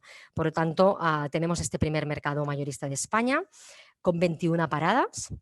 21 paradas que están distribuidas actualmente en 10 empresas. De momento tenemos 2 paradas todavía libres que nos han adjudicado a través de proceso de licitación, porque como empresa pública se adjudica a las empresas por concurso público. Hay espacio tanto para mayorista de ecológico que prima o no la proximidad, es decir, que puede o no puede hacerlo, es su libertad, pero también hay espacios dentro del mercado que priorizan y favorecen la proximidad, como son, por ejemplo, el espacio de productores locales que le llamamos, que reproduce lo que ya tenemos en el mercado de frutas convencional en la entrada de uno de los pabellones, que es el espacio que le llamamos de productores, de marquesinas, que es mucho más pequeñito que el que tienen en Mercavalencia, que les felicitamos pues, porque tienen una tira estupenda. Lo nuestro es como una muestra, pero bueno, al final hay 30 productores locales, tanto principalmente las zonas cercanas a Barcelona, pero también hay algunos más del Delta y de casi tocando a Castellón. Y en este mercado de biomarket quisimos reproducir la misma fórmula, puesto que funcionaba bien en el mercado convencional y por lo tanto hay un espacio en la entrada del mercado, en la entrada principal, por lo tanto un espacio privilegiado para espacios para los productores locales, que de la misma manera que en Mercavalencia pues pueden ir y pagan solamente por el día que comercializan. Luego tenemos que desde aquí, si algunos productores nos están escuchando, pues también les animo a que empiecen a venir ya a ocupar estos espacios. Luego tenemos espacio, como os decía, más para mayoristas y también tenemos espacio para cooperativas. Es un mercado que no solamente tiene producto ecológico de frutas y hortalizas, sino que también tiene multiproducto. Dos empresas pequeñitas son las que tienen las paradas de multiproducto. Y en el futuro está previsto ampliar toda esta parte de producto de proximidad con la creación de un proyecto que está liderando el Ayuntamiento de Barcelona junto con un sindicato, Unió de Pagesos, que está liderando un proyecto que se le llama el Centro de Intercambio de Alimentos de Proximidad y que en un futuro, por lo tanto, ampliará la parte de proximidad que ya tiene este biomarket. Este biomarket, ¿por qué ha venido? Pues por lo que todos los mercados o empresas deciden entrar en el mercado de ecológicos, y es para dar respuesta a la ciudadanía. Al final, yo siempre he dicho que el consumidor es el que manda, y si el consumidor tiene unas necesidades y reclama a su detallista un determinado producto, sea local, sea ecológico o bien sea otro, el detallista, no os preocupéis, que es el que busca para dar respuesta a su cliente y no tiene otra forma que hacerlo que yendo a su mayorista o directamente a origen a buscar ese producto, con lo cual para mí siempre es el consumidor el que tira de la cadena, porque ningún detallista compra producto para no venderlo y ningún mayorista lo mismo, ni ningún productor produce para no venderlo, ¿no? Con lo cual yo me gusta decir que el foco y el poder está en el consumidor, y por lo tanto este biomarket viene a dar más visibilidad a esos productores que ya están produciendo ecológico, a esos mayoristas de Mercabarna que también ya estaban distribuyendo ecológico. Ya había unos 40, pero no es lo mismo tenerlo dentro de un mercado grande. Pensar que en el mercado de frutas de Mercabarna hay 150 empresas y 440 puntos de venta, porque hay empresas que tienen más de uno, con lo cual no era fácil encontrar esos productos ecológicos en el mercado, y para darle mucha más visibilidad y que realmente el comprador de ecológico, bien sea una tienda especializada o bien sea un restaurante o un supermercado, encuentre esos productos. Desde Mercabarna y el Ayuntamiento de Barcelona quisimos apostar por crear un pabellón específico de productos ecológicos. En cuanto a cifras previstas, ¿no? Todo esto empezó a surgir y a idearse en el año 2015, cuando a través de nuestro observatorio de tendencias estudiamos el sector y vimos que realmente había necesidad de tener un mercado que concentrara una oferta importante y una variedad importante de ecológicos. Estamos moviendo cifras. Es cierto que hemos arrancado en un año difícil para muchos. También es cierto que los consumidores, incluso en pandemia, son mucho más conscientes de la importancia de consumir productos sanos, con lo cual, a pesar de que el consumidor sigue reclamándolo, también es cierto que es un momento de crisis importante para muchas personas y muchas empresas, pero hemos arrancado, que era lo importante en este 2020, y las cifras que estamos preveyendo es que en el primer año, a finales del 2021, el biomarket esté comercializando alrededor del 20% de las frutas y hortalizas ecológicas que se comercializan en Cataluña, que estemos a los 5 años alrededor del 35% y a los 10 años estemos más o menos al 50%.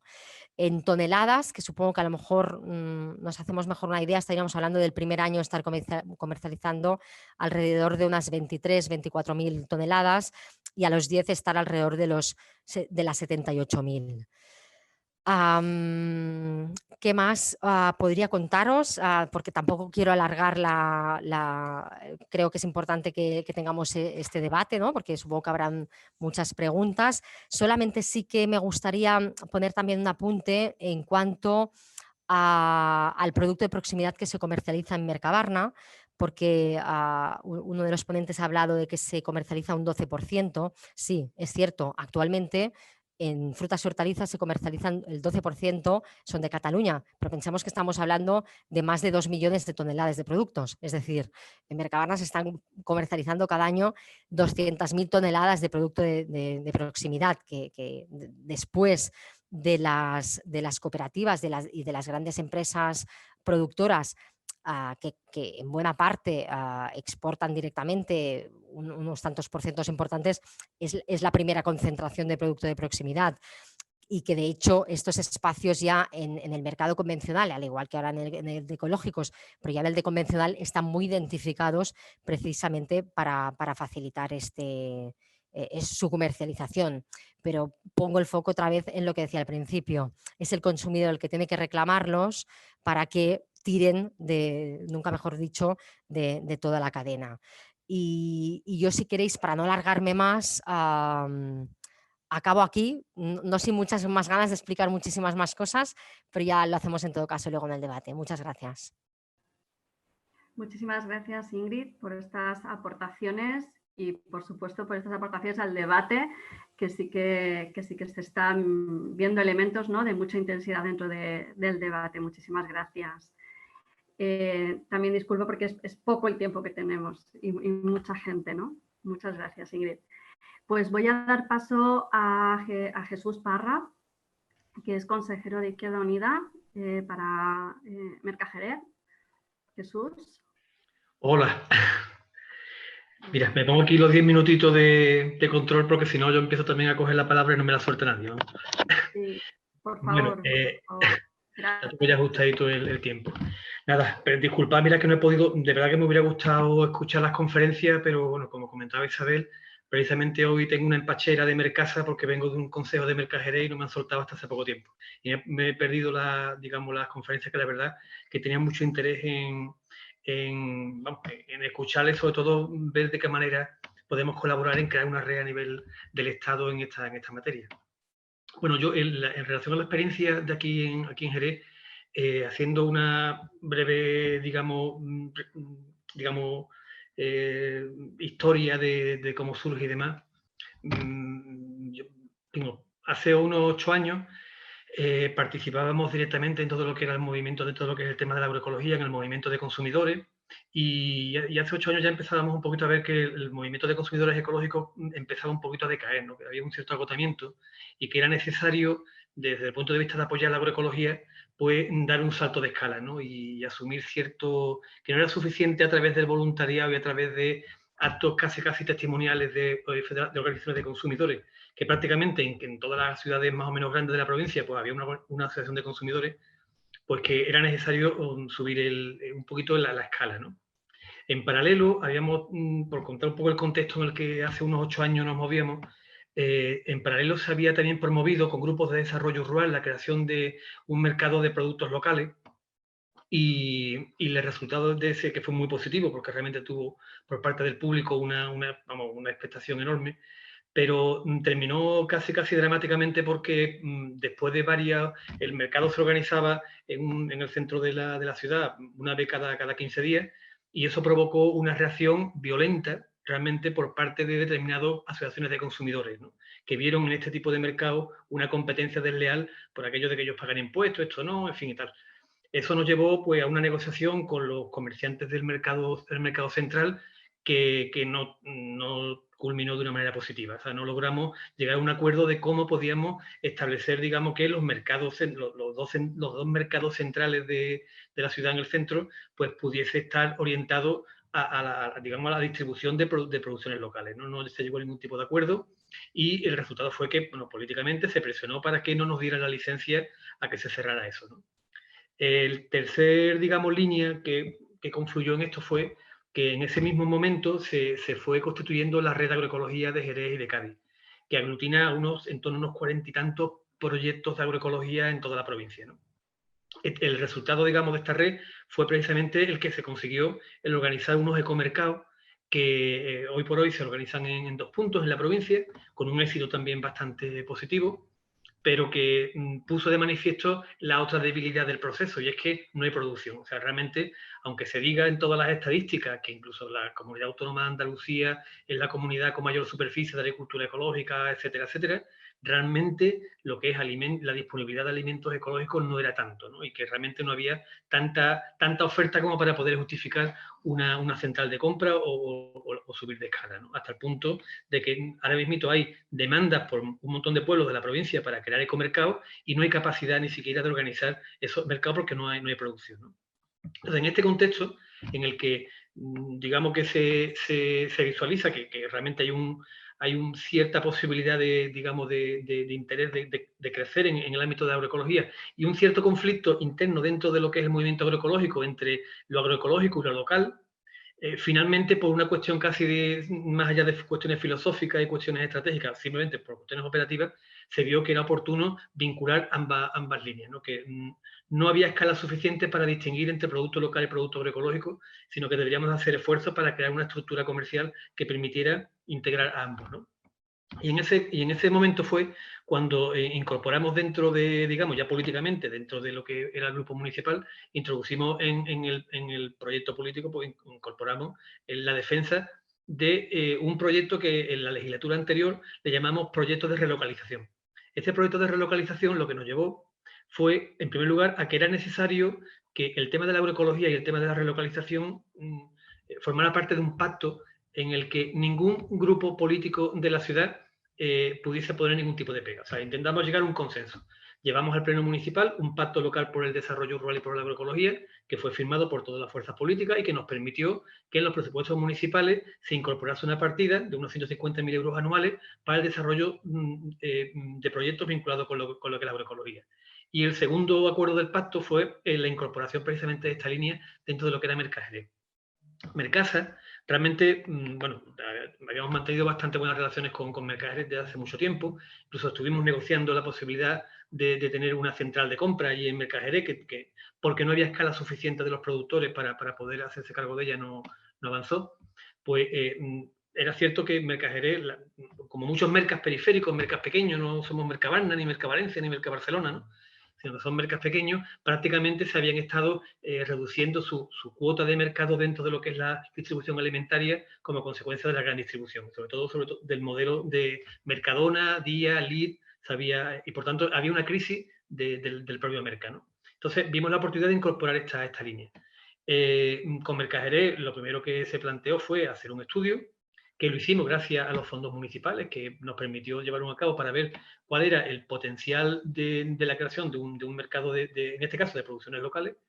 Y el mercado, pues, el estudio nos puso de manifiesto que la isocrona, más o menos en torno a unos 45, 30, en torno a unos 50, 80 kilómetros de Jerez, pues nos encontramos con que había en torno a unas 1.500 empresas que estaban en estos momentos vinculadas al sector alimentario y que podrían incorporarse como en la cartera de productos de esa central de compra, ¿no?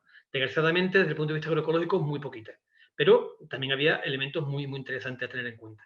Y desde el punto de vista de la demanda, el estudio, pues, abordaba un poco un potencial de consumo para una población fija de unos 700.000 habitantes, que en la zona más o menos de Jerez, el entorno de Jerez, pueden ser en torno a 700.000 habitantes, ampliable a 1 millón de habitantes en las épocas de verano como consecuencia del consumo de la costa, ¿no?, de la playa.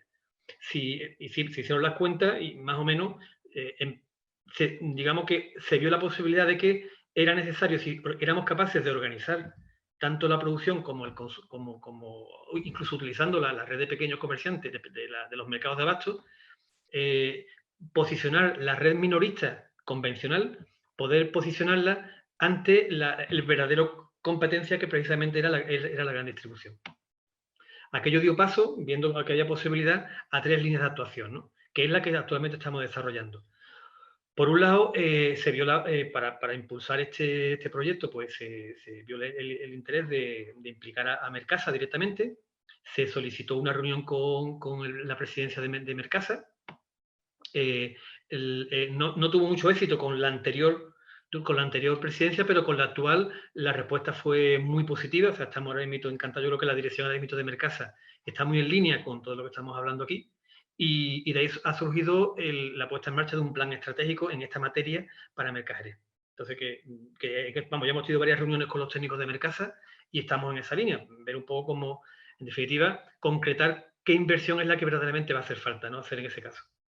La segunda pata ha sido, a raíz precisamente de ese estudio y de las experiencias anteriores, la puesta en servicio de un proyecto específico de agroecología y de venta directa, creación de un mercado con unas instalaciones propias al margen de Mercajeré, porque una de las cuestiones que también habíamos visto y habíamos hablado no solamente con la gerencia de la Merca, sino también con los proveedores mayoristas, era que realmente un mercado pequeño como el de Jerez prácticamente a lo que se dedica es su negocio realmente es inmobiliario, porque lo que están haciendo prácticamente es el alquiler de suelo.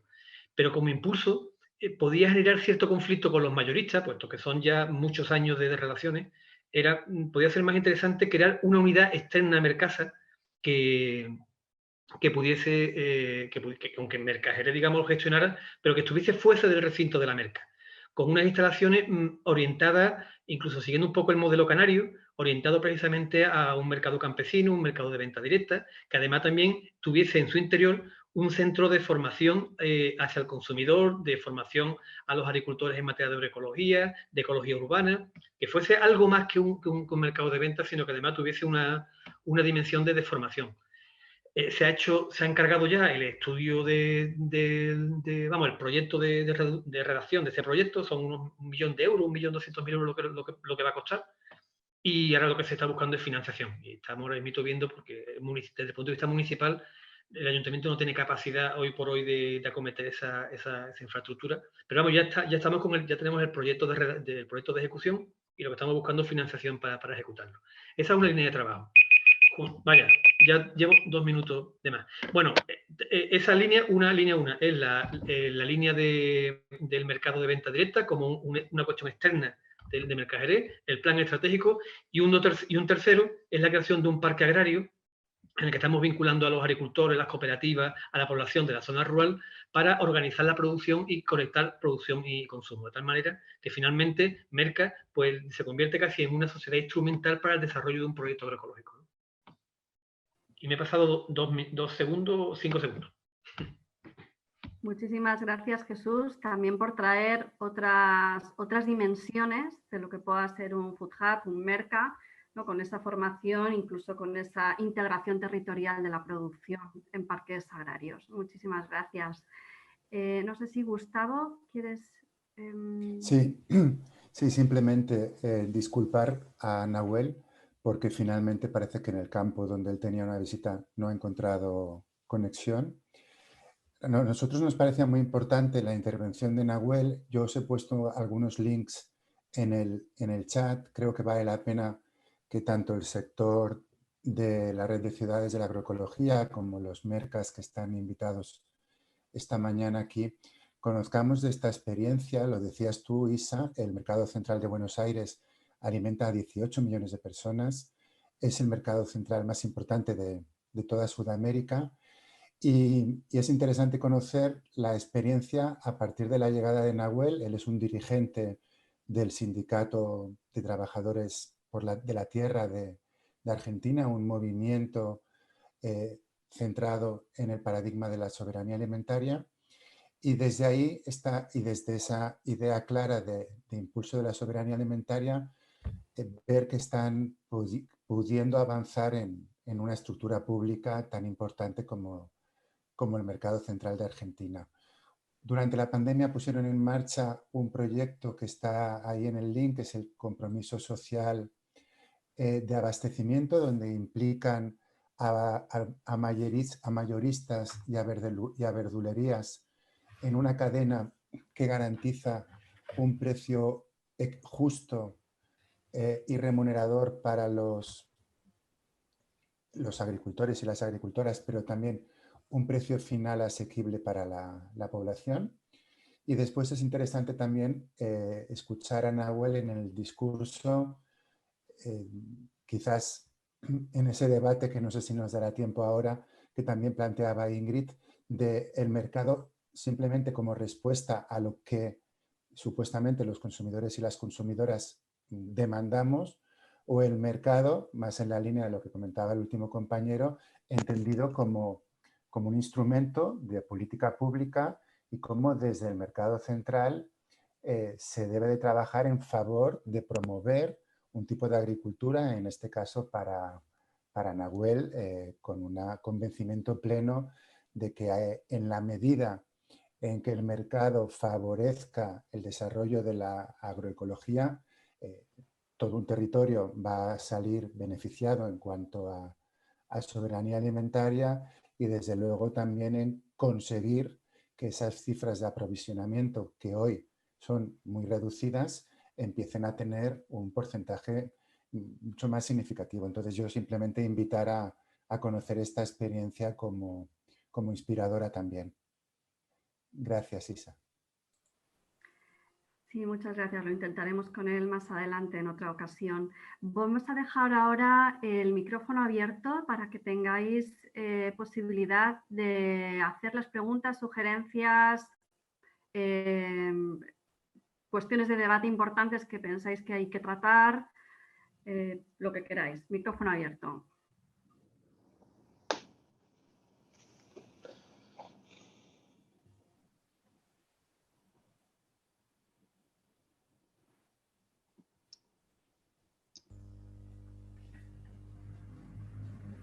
Seguro que tenéis alguna cuestión, porque se han dicho muchísimas cosas. Sí. Oye, yo, bueno, felicitar por las iniciativas que se nos han contado y decir que, bueno, desde aquí de Córdoba, pues un poco con envidia, porque estamos impulsando y queremos ir en ese camino, pero todavía queda el conseguirlo. Y desde luego me parece muy interesante todo lo que se ha contado desde Valencia, desde Valladolid, desde Jerez, desde Barcelona. Y me llama la atención, por ejemplo, en Jerez, que una de las cosas que se hiciera, que tiene mucha lógica, pero que muchas veces cuesta, el que he querido entender que se puso una partida de 150.000 euros para impulsar un programa de impulso de la agroecología, ¿no? Y que entiendo que ese tipo de medidas pues facilitan el poder andar en ese sentido, ¿no? ¿No es así, Jesús? Bueno, sí.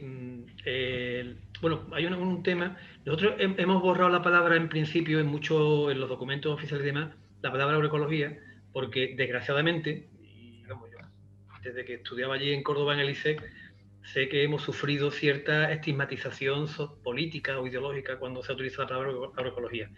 Hemos utilizado simplemente un pacto rural, un pacto por el desarrollo rural, que es un significante vacío, en el que todo el mundo se ha visto reflejado desde las posiciones más conservadoras, posiciones centristas o posición como la de Izquierda Unida, ¿no? Que nos sentimos todo el mundo, y ha permitido que se libere esos fondos. Ahora, una vez que se han aprobado el programa presupuestario, a partir de ahí sí ya hemos marcado una clarísima idea agroecológica. Entonces, no hemos querido ir con la bandera de la agroecología y sacando pecho y tal, pero sí nos ha permitido, digamos, conseguir el objetivo. Para una vez conseguido el objetivo presupuestario, después las políticas concretas y la prevalencia de los actores a la hora de decir con quién trabajamos en estos fondos están directamente vinculados con un proyecto netamente agroecológico.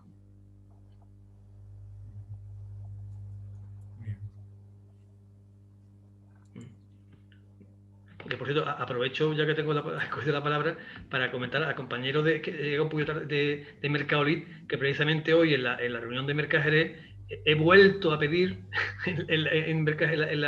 que una delegación de Mercajerez os visite, porque estamos viendo, digamos, que el proyecto vuestro nos está sirviendo de inspiración y de norte. O sea que, y le estoy hoy vuelto a decir que por favor que en los presupuestos del año que viene se incorpore en la sociedad una partida para que cojamos un día un cochecito y nos plantemos allí en Valladolid a ver la experiencia vuestra en directo. Vamos, a ver si es posible. Invitado, Jesús, cuando quieras. Gracias. Cuando quieras, y bueno, pues simplemente resaltar que aquí, insisto, esta actuación queda muy encajada dentro de la estrategia agroalimentaria que ha aprobado el Ayuntamiento de Valladolid. E insistir en una cuestión que es muy importante, es decir, todo este tipo de proyectos, si no tienen un grado de confluencia en cuanto a su posible financiación, es imposible desarrollar. Y en este sentido ha habido una voluntad muy importante por parte no solo de las administraciones públicas, sino de otros entes partícipes en el asunto. Yo sí que resaltaría, y como además me tengo en poco tiempo, que de todo lo que estamos hablando son proyectos que en realidad en el que se intenta recuperar la soberanía del consumo. Eso se lo he oído a la representante de Mercabarna. Esta es una idea absolutamente fundamental. Vivimos un momento en el que la moderna distribución está organizada como está organizada. Estamos hablando de los mercados de y de la concentración de los mercados de estamos hablando Estamos hablando de que los fondos de inversión se están apropiando o se están haciendo dueños de gran parte de las inversiones de la industria agroalimentaria. El grado de concentración en la moderna distribución es absolutamente anormal. 5 grupos controlan el 80% de la moderna distribución o del gran consumo. En este contexto es absolutamente imprescindible el desarrollo de proyectos de esta naturaleza con una clara tendencia a buscar, de nuevo, la soberanía. El consumidor es cada día más, está más segmentado, es más polivalente. Tenemos que dar respuestas.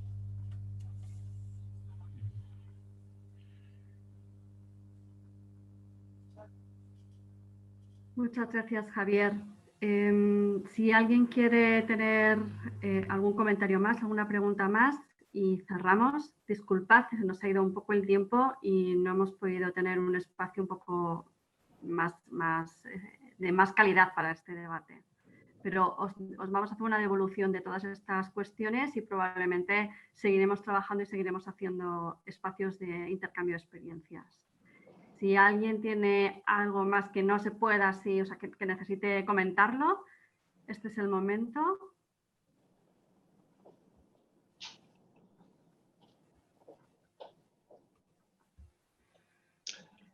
Pues nada, encantado de haber participado en el debate. Y Jesús, cuando quieras, te recibimos en Mercadolí con los brazos abiertos. Nada, muchas gracias. Lo haremos, ¿eh? Muchas gracias a todos. Por compartir y por poner, hemos recogido muchísimas cosas para el debate y por ponerlo todo esto encima de la mesa. Muchísimas gracias a todas y a todos y que tengáis muy buen fin de semana.